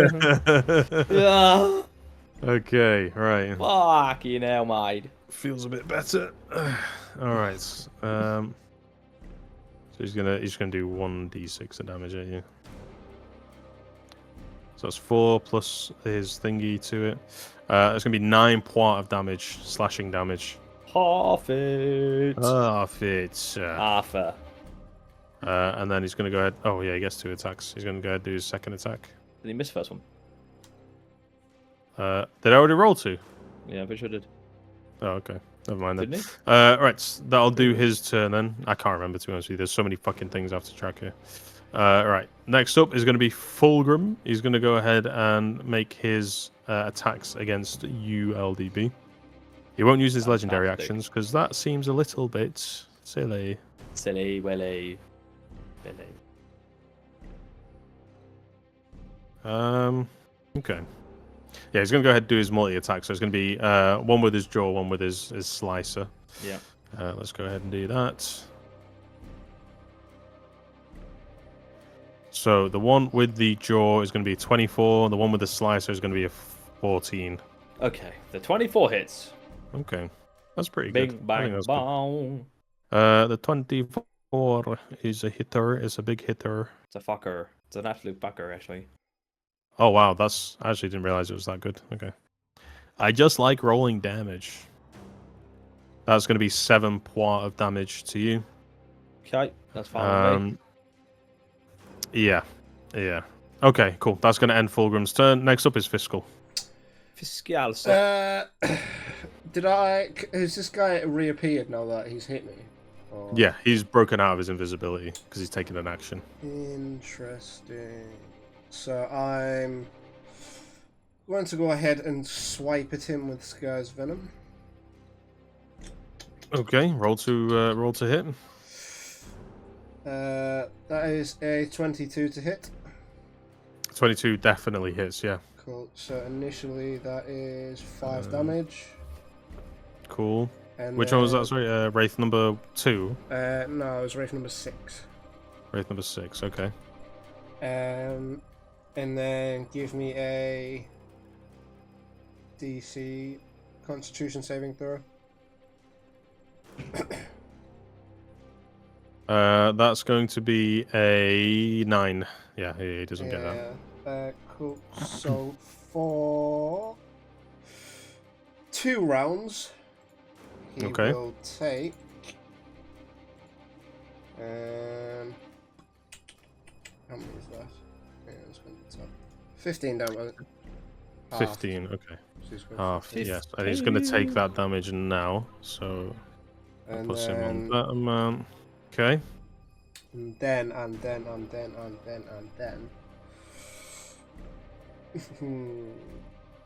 Interesting. This isn't. So if I were to use it again on, either of them, because they've got Yeah. pre-existing poison damage, would that just nullify the half effectively, or? I don't think you can't poison them twice. Okay. So they're already poisoned. Your best bet would be just to... Well, you can just attack them, but it won't have any extra effects. Because they're already poisoned, you see. I don't want to waste my thing. So I will end my turn there. Gonna end your turn. Okay. Fair enough. Right. After you, then, Fiscal, is going to be Wraith number 4, who is currently prone. He's going to use half his movement to right himself back up. And he... Wait. Someone died. Who was it that died? Wraith A 1. Wraithy boy. Yeah, you hit someone. Was it number... Wraith 1 died. Well, Wraith 1 was dead for sure, yeah. Whoops. Undo that damage that I just did to you, LDV. Can I I? didn't Four? really. Yeah, I did. I think I did like 8 damage to you or something. Can I Damn, unend bro. my turn and shout to LDB to pass me my dagger? Yeah, if you want to. Because Yeah. he'll have just Crack fallen him. from his corpse. Cracking. Yeah, it just sort of it clatters onto the ground. Okay. That's fine, we'll undo that. So, Wraith numero uno is Guno. Alright. What did he Wraith say? number... I don't know. Wraith number 4 is going to go 5, 10, 15, and charge straight towards Veska. He's going to go ahead and make the same attacks again. It seems to be a little bit vindictive, this one. So he's going to go ahead and make a... actually, no, he's not going to step forward. He was prone here, so he's going to go 5, 10 feet back. He's going to sort of float backwards a little bit. Then he's going to pull out a throwing knife that sort of manifests like a green caustic little, almost like an arrowhead basically. And you watch as he just sort of flings it like that, and it flies out of his hand straight towards Visca. So he's going to go ahead and make his attack roll. Give me a d20, you rude boy. Oh, that's not bad. That's going to 18 on the dice. So yeah, that definitely is going to hit. He's going to go ahead and... Yeah, he's going to go ahead and use one of his reactions to reverse the missile. The attacker must re-roll the attack roll targeting itself. The attack acts as if it was being made from the pugilist location. This reaction can also be used on the pugilist targeting magic missile spell. Wow, okay. Right, so he's going to re-roll it as if he's targeting himself. Oh, whoops, that was a bad roll. That's going to be an 18. That was almost a 5. Okay. So it's going to be 18. Definitely hits the Wraith. Funny. It's a funny little joke, that one. That's a little joke that we have. Back and forth, if you will. Okay. Yeah, he's gonna throw that. Oh shit, that's a lot of damage. All right. 1, 2, 3.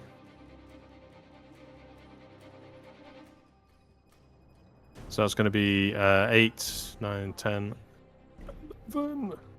11 points of poison damage. So you guys watch as Vesca is being targeted by this knife, and he seems to sort of like, as it's flying towards him, he seems to sort of clap it in his hands and then send it right back towards the dude. And it sort of digs into him, right into his neck. But as we've already established, these guys are resistant to the poison that they use. But nonetheless, it does hit him, and that renders his attack null, and thus his turn completed. Next up is Vesca. Interesting. Vesky. Like a Vespa. Vespa.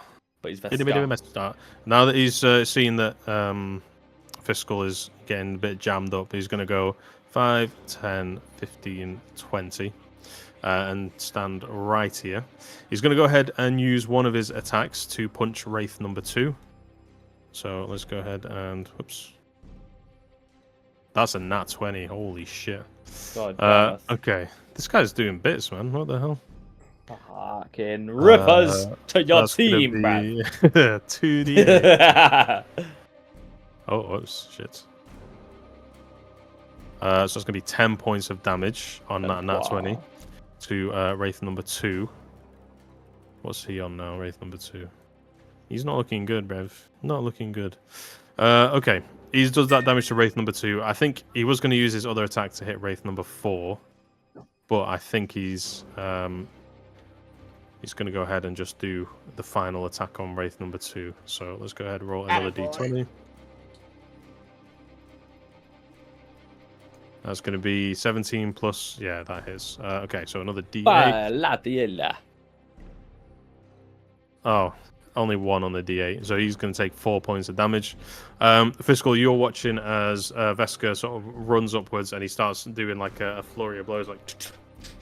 Lands some attacks into him. The Wraith is looking pretty like wobbly.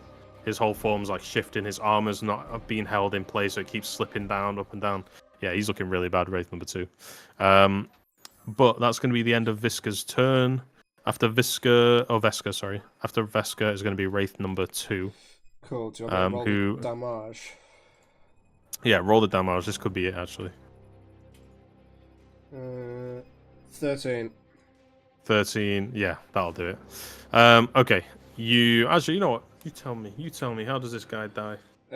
So just as Vesca is like laying into him, just giving him the fucking left, right, good night, the Wraith kind of recoils, stumbles, hits the ground, and then just dissipates. Okay. Yeah. Taking the beating or the barrage from Vesca. As he sort of stumbles back, he turns towards you with like fire in his eyes. It looks like he's about to attack you, but then you just watch as something from within him just starts to bubble, and he starts to steam off, and then he just sort of crumbles like the Wicked Witch of the West, bro. Straight into the ground. So he is now gone. Wraith number 2 has been dealt with. Whoops. Right, let's get him out of the initiative order. Next up is LDB. Go on, lad. I'm fucking smacking fulcrum in his fucking sphincter. Oh wait, hang on. What did my fucking? Oh, he thing ended do his again? turn. Braces? You're right. Yeah, roll 2d6. The next one, if it ends its turn, yeah. 2d6. My Mhm. boy. My boy. My boy. Have to click them rapid. Yeah, there you go. Oh yeah, 9. Do I get any pluses on that? Not on that. No, However, okay. Just 9 the flame damage then. when you do this attack, it seems like this creature is susceptible to fire. Okay, As you watch okay. as the flames that are sort of wrapping around you start to lash out at him, and Yeah. it sort of digs into the side of his body. It's leaving like wide scorch marks. Oh, cool. That Fucking does them up. double damage. So 18? Did I roll a 9? 18. Yeah, you rolled a 9, so Yeah. that's 18 damage against all of them. That's Get big fucked. hits, dude. That's Okay, but then your actual turn as well, please. Now my big boing turn. Big boing turn. spells. For my first attack, I'm gonna hit him. Hit him hard. Okay. Yeah, you do that. Hit him fucking hard. Actually, should I roll? I'm gonna hit him 3 times. Should I roll all 3? Yeah, you can roll all Does three. that, does that sound? No.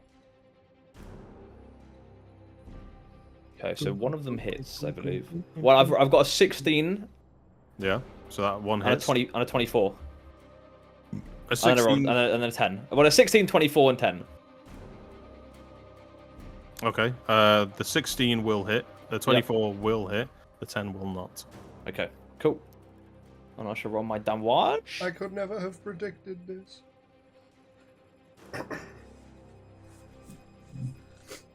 Oh my god. 13 Interesting. of damage on the boy. 13. Yes. Okay. Swing, Fuck me, I got a swing. 3 and a 1, bro. That was bad. Was it 3 and a 1? Or 2 and a 1? 2 and a 1. Fucking hell. 1d6. That's dirty, that. Okay. Oh, is that the end of your turn? That will end my turn, yeah. Okay. I don't Yeah, get to do a lot of my turns, really. When I was playing the fucking cool people, when I played the one-shots, I was like, oh, look all this shit I can do. As me, I'm like, I hit him. I just hit him. Like... Right, it might be simple, but 90% of the time it's going to work. Reaping well, the yeah. consequences of you not giving a fuck. Also, by the way, guys, session 20. Who the fuck would have thought we'd made it this far? Not this guy. And And I can't really it's been like a fit in year now as whatever well. else. Was it been nearly a year? April we started playing. Oh, wait. Oh, miles. Okay. Yeah. It's close, that. Wait, what date in April? It was around like the 13th-ish. Jesus Christ. My birthday's on the 14th. That was crazy. Time for lies when you are having fun. So genuinely, at the year anniversary of this campaign, it's going to be my birthday each time. That's fucked. I don't like the sound of that. Not something you want, yeah. And we'll then go ahead to the next turn. So after LDB, it is Piggly.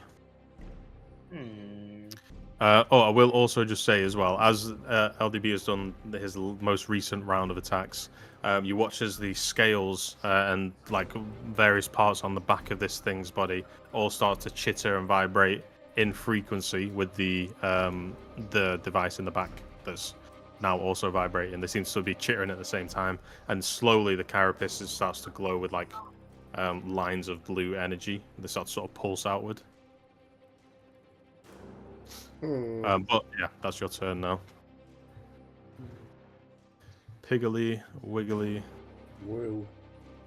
After seeing that the fire did so much damage, I'm going to cast Magic Missile at 4th level at the Dolan Bar.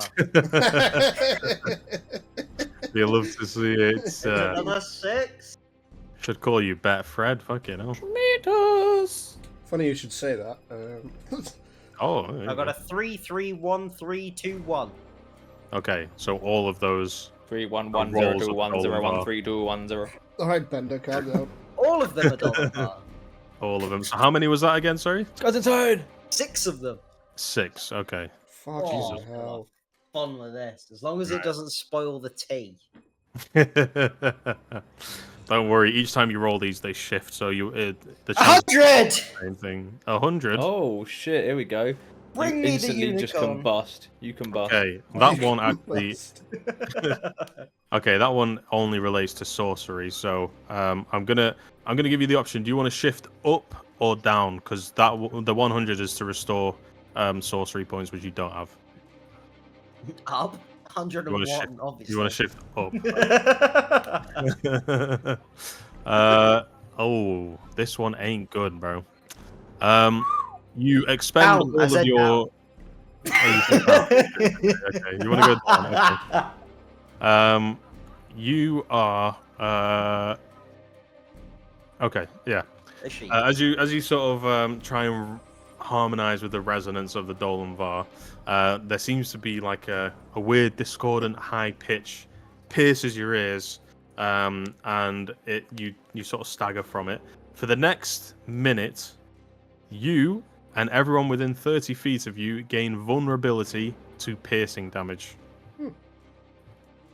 So any people with rapiers around here? they can Whoa, go what? down. You heard what I said. Yes, go. Okay. Is that's number 1. Okay, so that's 5 left now. Go ahead, roll the next one. 44! Fucking hell! 44. How many kills did you How many get? kills you get? Okay. With 44, like I said, each time you do these, they shift, so you don't get the same one over and over. With 44, you slowly start to lift up off the ground and start to float in the air. Okay. You have cast on yourself levitate. Whee!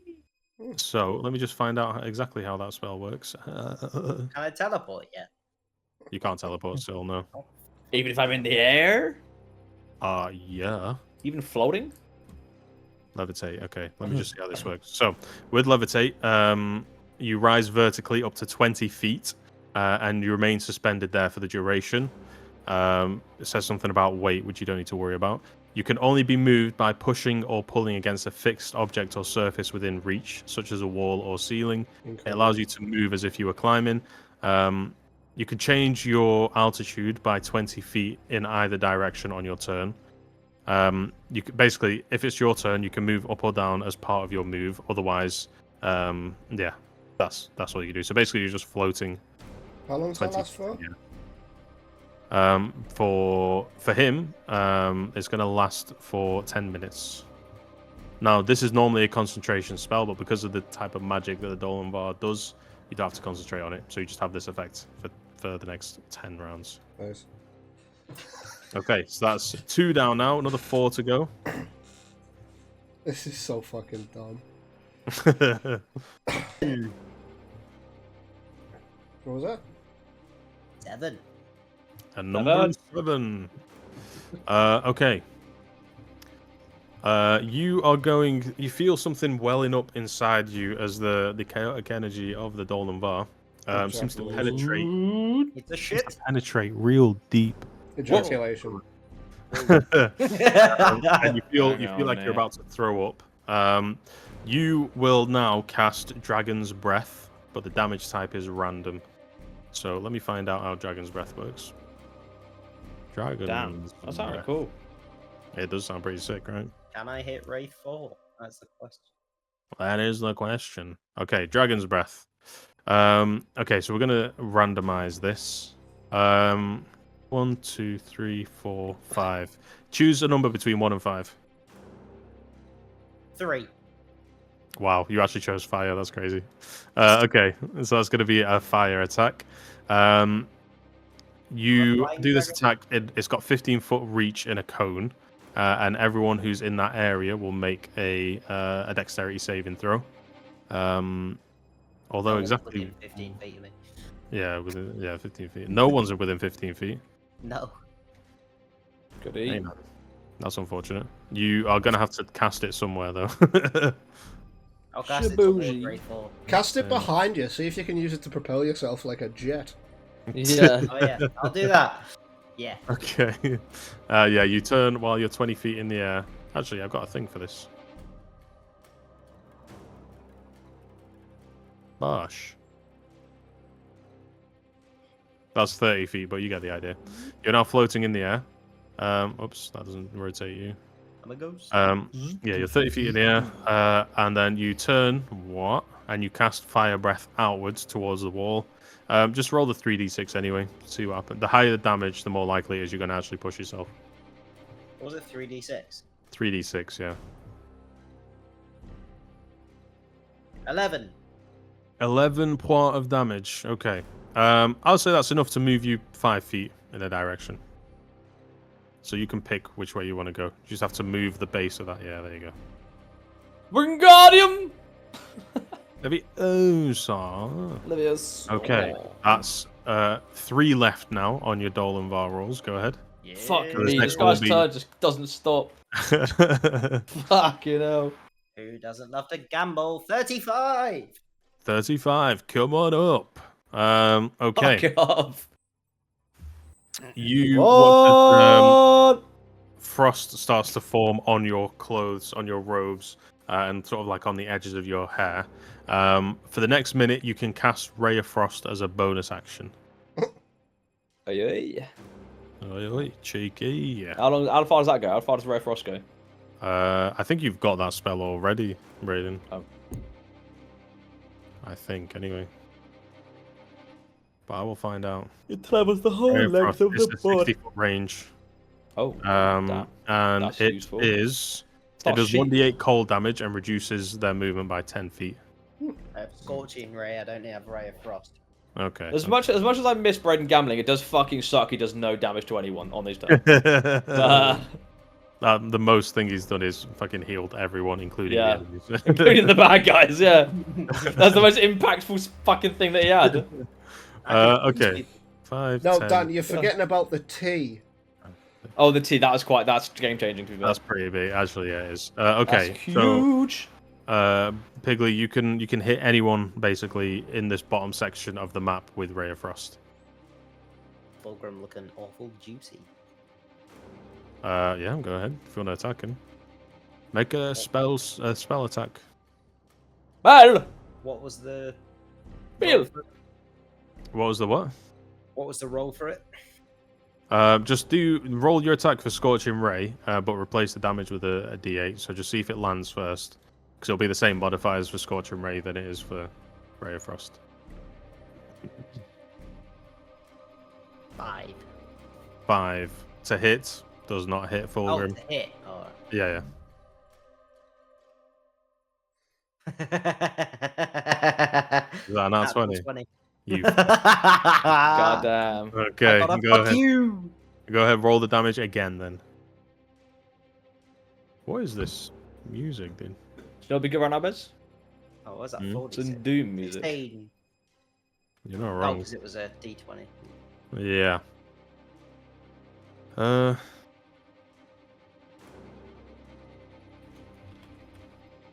This is literally Piggly levitating in the room in front of everyone.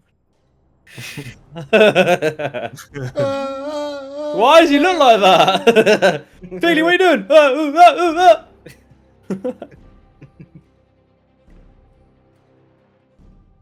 Somebody stop me.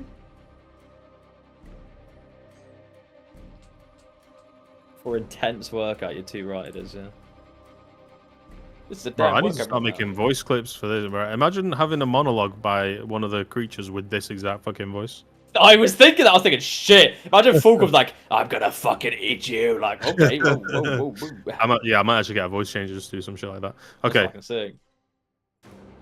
I have one more D100. Oh, hang on. How much Start damage with did the you best do song ever on your as thingy?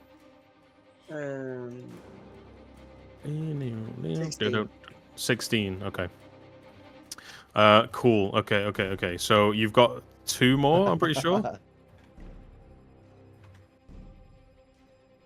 Yeah. So you've got your next one. Roll another D100, please. This is so scuffed. 42. smash it. 42. You drink tea for the rest of your life. Oh, you're gonna love this one, Braden. You watch as Piggly in the air levitating, firing off all kinds of magic in the space of a few seconds, starts to spin into like this whirling dervish of magic. And as the smoke sort of clears for a second, you watch a small potted plant hovering in the air. For the next minute, Piggly, you are a potted plant. Potted plant Again? Piggly's back. Potted plant Again? Piggly's back. Potted plant! I cast potted plant! Aren't It's I still blue as So well? one extra deck from you're yourself. not, no. But you do have one more roll of the Dolan bar. This could save you. This is really loud for me, man. Okay. I forgot about potted plant Piggly. Potted plant 49. Piggly. Everything's in the 40s. You 40. got a lot of 40s, yeah. Okay. For the next minute, a voice narrates your thoughts and actions out loud, and that voice can be heard clearly from 100 feet away. His only Perfect. thoughts. I wonder where the Perfect. sunlight is. That is perfect. So what we'll do for the next minute, Piggly, whenever you have a thought or you want to do anything, you're just gonna have to speak it out loud, as if on a tannoy, basically. Okay, that's the final roll of your Dolan Var. Is it only on my turn I get to think stuff? Is it only your turn that you get to what? Think stuff. Pig stuff? Think. Stuff. Oh, think stuff. No, you can think whatever. I would give Well, you that advice in real life as well. Brayden can't, but... Okay, does that complete your turn? Yep. Because if so, we will move on to Wraith number 5.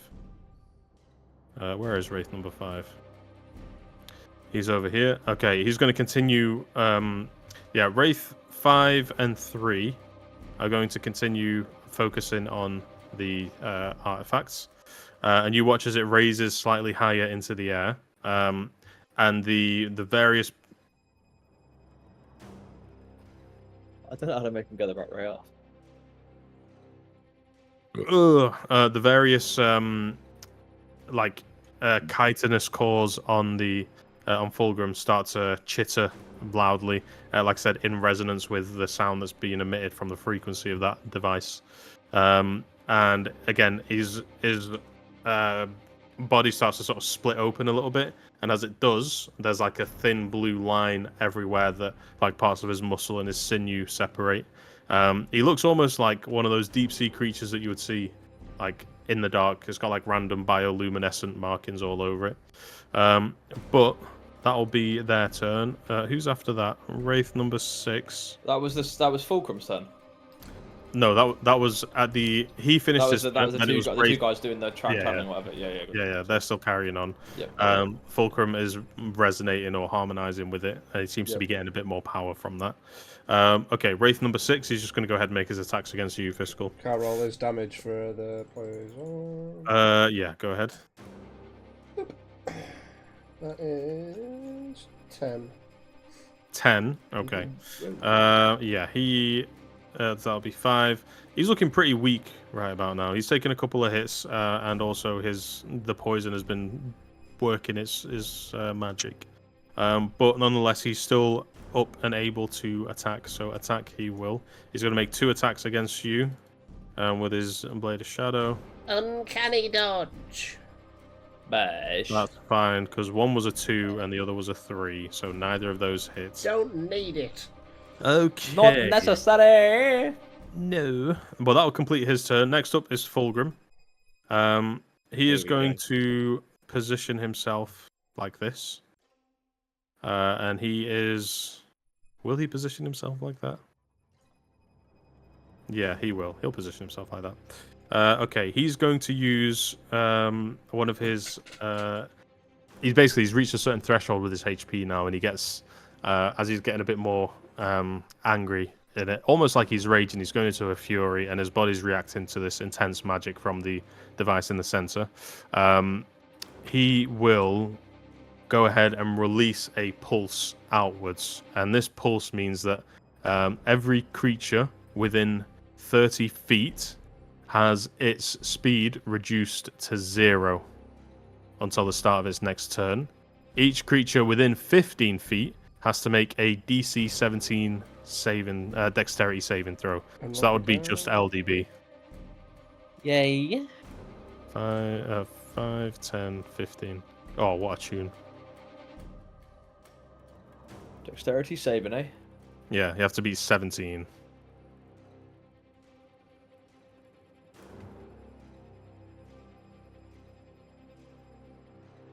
And what? 14. 5? 14. Oh, 14. 14. Okay. 14 misses. Or it doesn't save, should I say. It doesn't succeed. You are lifted 10 feet into the air. And you are also stunned until the start of Fulgrim's next turn. Any creature that enters the next 15 feet must also make the same saving throw. And at the start of the next turn, basically the gravity in that area reverts, and you will be slammed downwards. Oh. And then you'll fall prone as well. You'll take some damage there. Okay, that's going to be the end of his turn. Next up is. I will burn him. I will burn him. 2d6. 2d6. 2d6. Yeah, go ahead. Roll the 2d6. Oh, bollocks.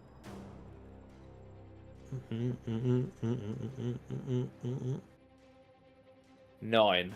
Does it do 9 double? points. Yeah, it gets double. So that's another 18. 18. Okay. Yeah, the Fuckers. fire is sort of singeing him. He is pretty fucked up right now. Smushed up. Even He's though smushed. like his body is like hulking out a little bit, or parts of like his antennae and all of his wings that are sort of chittering are starting to steam and they've caught fire. There's smoke coming off him. He looks like he's just crawled straight out of like an actual fireplace. But he is pretty messed up right now. Even though he's yeah, something like that. If someone wants to clip that for the thumbnail, that's what it would look like. Yeah, but that's going to be the end of his turn. Next up is Fiscal. Cool. So I can't move, correct? You cannot move, no. I'm going to pull out my bog standard dagger Okay. out of my satchel.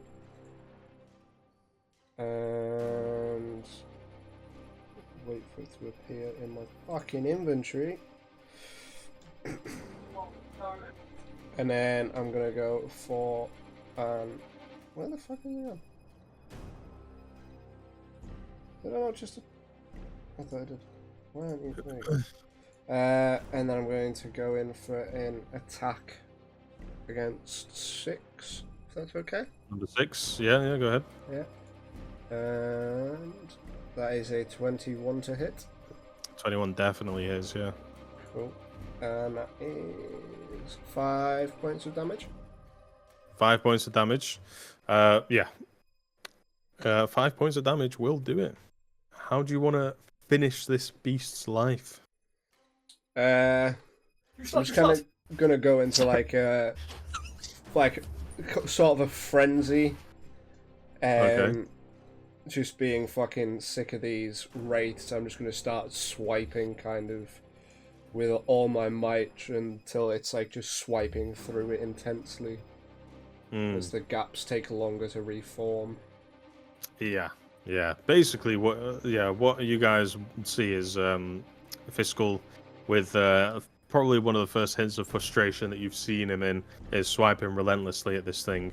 And at first, it's not really doing much. It's just going through the smoke. But eventually, as he starts speeding up, the pressure from his slices doesn't allow the smoke to form back up. So at some point, as he's slicing, he's just almost like erasing part of it. And you watch as it just crumbles and fades into dust. But that is Wraith 6 gone. He's been dealt with. Does that end your turn? So then what we've got left? Have we got just Wraith number 4, Fulgrim, and then the 2 at the back. And I can't move You cannot move, no. at all. No. You can't teleport, and because of Fulgrim's aura, you also can't move. You got 0 feet worth of movement. I'm just gonna chuck me bog standard dagger at Piggly, yeah, I would too. Wraith 4, if that's okay. Kill Piggly. Come on. Yeah, go ahead. Roll your damn. Roll to attack. Cool. So that's a 23 to hit. 22, yeah, 22 hits. Yeah. And that's 7 points of damage. 7 points of damage.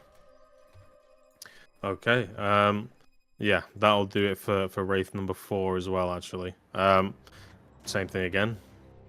How do you want to do this? I just kind of, Bash. I just chuck it at it, very like unhanded, just kind of launch it at it, aiming for center of mass. Yeah, it just kind of, yeah. What Dan did there, basically. You just throw it. It's imperceptible. It's silent. It's quick, but it does the job. And it takes out Wraith number 4, who now collapses and like sort of folds in on itself. So Wraith number 4 is out of the picture. Next up, after Fiscal, is going to be Veska, who Come on, my fam. sort of looks towards you, Fiscal, just sort of gives you a nod, and then I'm turns just around gonna and he's stick my thumbs up at him. yeah. He's going to start dashing towards... He's going to use his full movement and action to dash towards them. So that's going to be 5, 10, 15, 20, 25, 30, 35, 40. How the fuck can this guy move?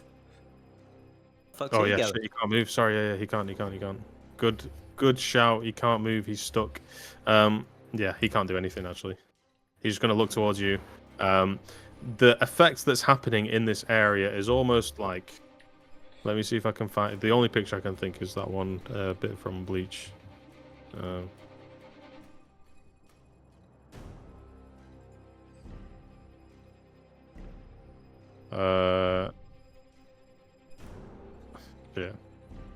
I can't find it. But it's almost like, basically, for you guys, it feels like there's a very heavy weight suddenly pressed down on all of you. And as you're looking out, everything looks to be vibrating slowly, so you can't really focus on details. But everyone's sort of... What do you say? But I'm floating. Well, you're floating, but you're still in the same... I don't actually think you're in the area of effects. There's a heavy weight. 5, 10, That 15, slammed 20, me into the 25, 30. No, you wouldn't be included in that. Yes. Yeah, so you're just out of it. But you... Okay, so then in your eyes, then, Piggly, you turn and you see this area of... like almost like a dome coming straight down from the roof of the place. Yeah, it looks like a smudged lens, basically, that you're looking through. But everyone inside that area is sort of struggling to move, and everything... Well, yeah. That's another thumbnail right there. What the fuck? What was that? What? What's up? Okay, next up is... That's the one. Wait, who just had their turn? Fiscal. No, Veska. it was Fulcrum, Veska. turns over. Yeah. Next up is LDB. No turn, because I'm fucking No fucked turn. up. Yeah, that's right. Next up then is Piggly Wiggly. I'm gonna run 50, maybe. 5, 10, 15, 20, 25, 30.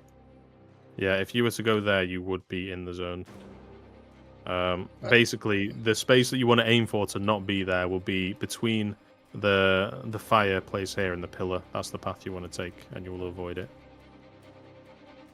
Okay, not on. I thought you couldn't move sideways. New rule. That's true. We'll say that he grabbed onto the pillar and pushed himself.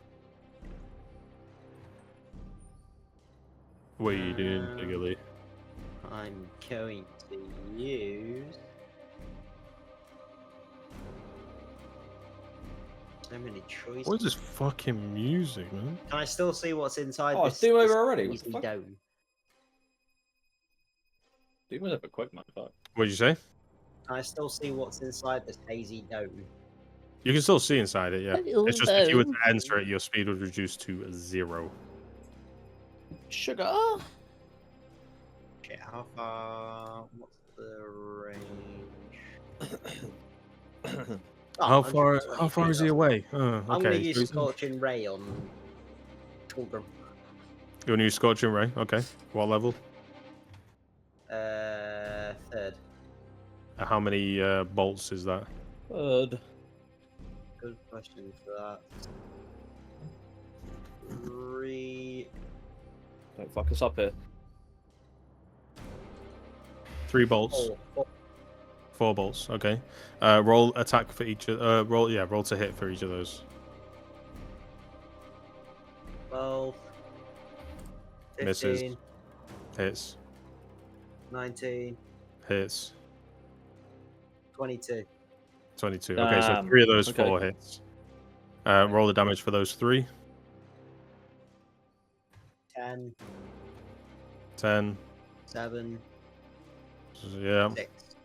6. Okay. That does a lot of damage. You watch as you sort of unleash. You unleash this magic, and you didn't realize that you had such an affinity for fire magic apparently, because when you cast it, it sort of, instead of it being like normally just sort of like motes of fire that kind of arc over to them, these ones it's almost like machine gun fire. You just sort of hold your hands out, it's like just slams straight into him. It does a hefty amount of damage to him. Yeah, he is looking very, very messed up. Fulgrim at the moment. As he's taking the damage, though, you watch as before when his sort of various plates on him were sort of up a little bit, sort of chittering. This time they fully extend out, and you watch as antennas spring out from where the plates come up, and everything starts to sort of vibrate with the holocron. Fuck it, I only know it's a holocron. The holocron is emitting a frequency which, as Fulgrim seems to get lower and lower in HP, becomes more and more attuned to. So he is nearly, he's fucked up, but he's still around, and he looks to be gathering strength as he's closer to death. Iggy thinks, fuck you, bitch. Mm-hmm. Okay, so after Piggly, it's the 2 Wraiths. They are going to continue. At this stage, then, the holocron raises into the air a bit more and starts to spin more rapidly. It's spinning so fast now that parts of it are starting to unlock. So where before it was a solid cube, now they're sort of spreading out. Yeah, and you can start to see in the center of it, which you can actually see on the model if you zoom in. There's a little tiny crystal. Yes. And it's only visible through small glimpses because of how fast this thing is spinning, but you can start to see that now, and that's shining a bit more brightly. Okay, so that's their 2 turns done. Next up, we got Fulgrim. So on his next turn, Dan, you get your movement back. Or sorry, LDB, you get your movement back. However, as part of the next turn, you now get slammed into the ground. Yep. Which is going to do quite a bit of damage to you. Fantastic. How much is it actually? Titty tick. Okay, 1, 2, 3, 4, 5, 6, 7, 8. Let's roll this. Dan, have you still got your nose ringing? Yeah. Or is that on the other side of your nose? That's going to be, Dan, 25 points of bludgeoning damage. I can sense the gay. Alright, Papa Piggly, calm down. Sorry, that was Piggly thinking that. I'm gonna take 12. You're going to take 12. Yeah, I choose to. Okay, fair enough. Right, Fulgrim is now going to use his final legendary action. You guys watch as he tilts his head up and he lets out this screech as all of his body parts that aren't his body basically start to vibrate in a particular frequency, and his body is glowing now very, very brightly. He now shoots into the air through the roof of the temple, and you just see this bright light sort of shoot into the sky, and it hovers there for a second as it starts to glow brighter and brighter. Now, does this happen immediately or later? I don't think this is going to be good for us. I don't think so. How do you raise them up? Is there a way to raise them up? Can we raise them really high so it's fucking... I can, yeah. Can you just raise them really high? Just really, really, really high? I mean, I can raise them to the actual length of... or the actual distance he's gone to. So that's 30, 60, 70, 80, 90, 120. He's now through the roof of the thingy. 150. That's not good, is it? 180. If Cho'Gath's still watching, alright, he's gonna watch my downfall, okay. Jesus Christ. He's now in the air by that much. Great, No I need need. to move the camera. Look at the fucking shadow! Holy shit, I'm holy, we're fucked. You are a little bit. Yeah, you are a little bit. But he's can flying still- into the air, and you. Actually, LDB, you'd be the closest to this. Yeah, You yeah. can see through the hole basically that he's shot through. Go ahead, give Yep. me a perception check just as a free action. Okay. Lucky my perception's really good. 10. 10. Okay. Yeah. You don't really see much. All you see Of is course. one light shoots into the sky and is now brighter. It looks like it's brighter than. Well, the outside is just darkness, but it looks very bright at the top. And then suddenly there are 2 lights, and then 3 lights, and then 4 lights, and then that's all you see. Bro. Okay. But he is now out of here, and that will end his turn. Look at this. Looking next at this up- from Fulcrum's POV is mad, actually. Yeah. I was looking down from what he can see. I'm like, oh man. Yeah, that's prime real estate. Next up is Fiscal. You can now move. Cool. I'm going to make a beeline to grab my dagger from where the first one died. I will just say that in LDB's one of his previous turns, he would have chucked it to you, just so you're not wasting movement. And in that case, I'm going to start making my way down the hall. So Okay. 5. Oh shit. Oh, he flew! 5, 10, 15, 20, 25, 30. Yeah. And now that I've got a line of sight, Mm-hmm. I'm going to pull out my short bow. Oh, I forgot you had that. Jesus. And I'm going to aim it at the crystal. You want to aim at the crystal or just the objects? Yeah. The object. The object, okay. Alright. Yeah, go ahead and make an attack roll. Cool, that is a 19. 19, definitely hits. Yeah. Roll the damage as well, actually. 5. 5, okay. As you sort of dash around the corner and you pull out your short bow just from your side and you just go, you loose it. It kind of fires and as it gets closer to the surface of the device, it just starts to slow down just a little bit. But as it impacts it, it chips off some of the gold and some of the jade on the outside. And it kind of, where it was sort of rotated in place, it kind of just goes and then goes back to the center of that little circle. So it definitely does look like it's taken some damage. But as you also attack, you watch as the guy that you shouted at before, he kind of looks towards you as well now. Now that you've started sort of taking action against them. Ooh. Oh yeah. Cool. Give me a perception check as well.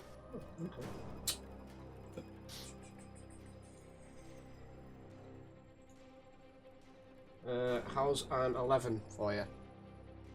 Yeah, you just spot this thing sort of spinning in place, and you're trying to discern whether there was any other sort of damage or any give or tell about what this thing is doing or what its purpose is, but unfortunately, nothing. Not that. Well, will that be the end of your turn? Yeah, I believe so. Okay. All right. In that case, then next up will be Veska. He's going to go ahead and use one of his key points to do Step of the Wind, so he's going to be able to dash his full movement. It's going to be 5, 10, 15, 20, 25, 30, 35, 40. And then again, 5, 10, 15, 20, 25, 30, 35, 40. Hey, I'm sorry. He, obviously, in the actual game, doesn't look that impressive, but to everyone else outside, you just watch as this, who you assumed was an old priest, suddenly just dashes, like Usain Bolt, straight across here, leaving streaks of sort of white light behind him as he runs, and he sort of skids to a stop right here. As he skids, he's going to go ahead and make a ranged attack against Wraith number 3 from that distance. So let's go ahead and do that then, shall we? All right. That's a nat 20. Big. Bing bangly boogly. Spick the spang the spugly. So that's going to be, wow, okay, so that's going to be 4d6, okay, 1, 2, 3, 4. Oh, nasty little boy, you're a bit nasty, aren't you? So he's going to do 24. 17 points of damage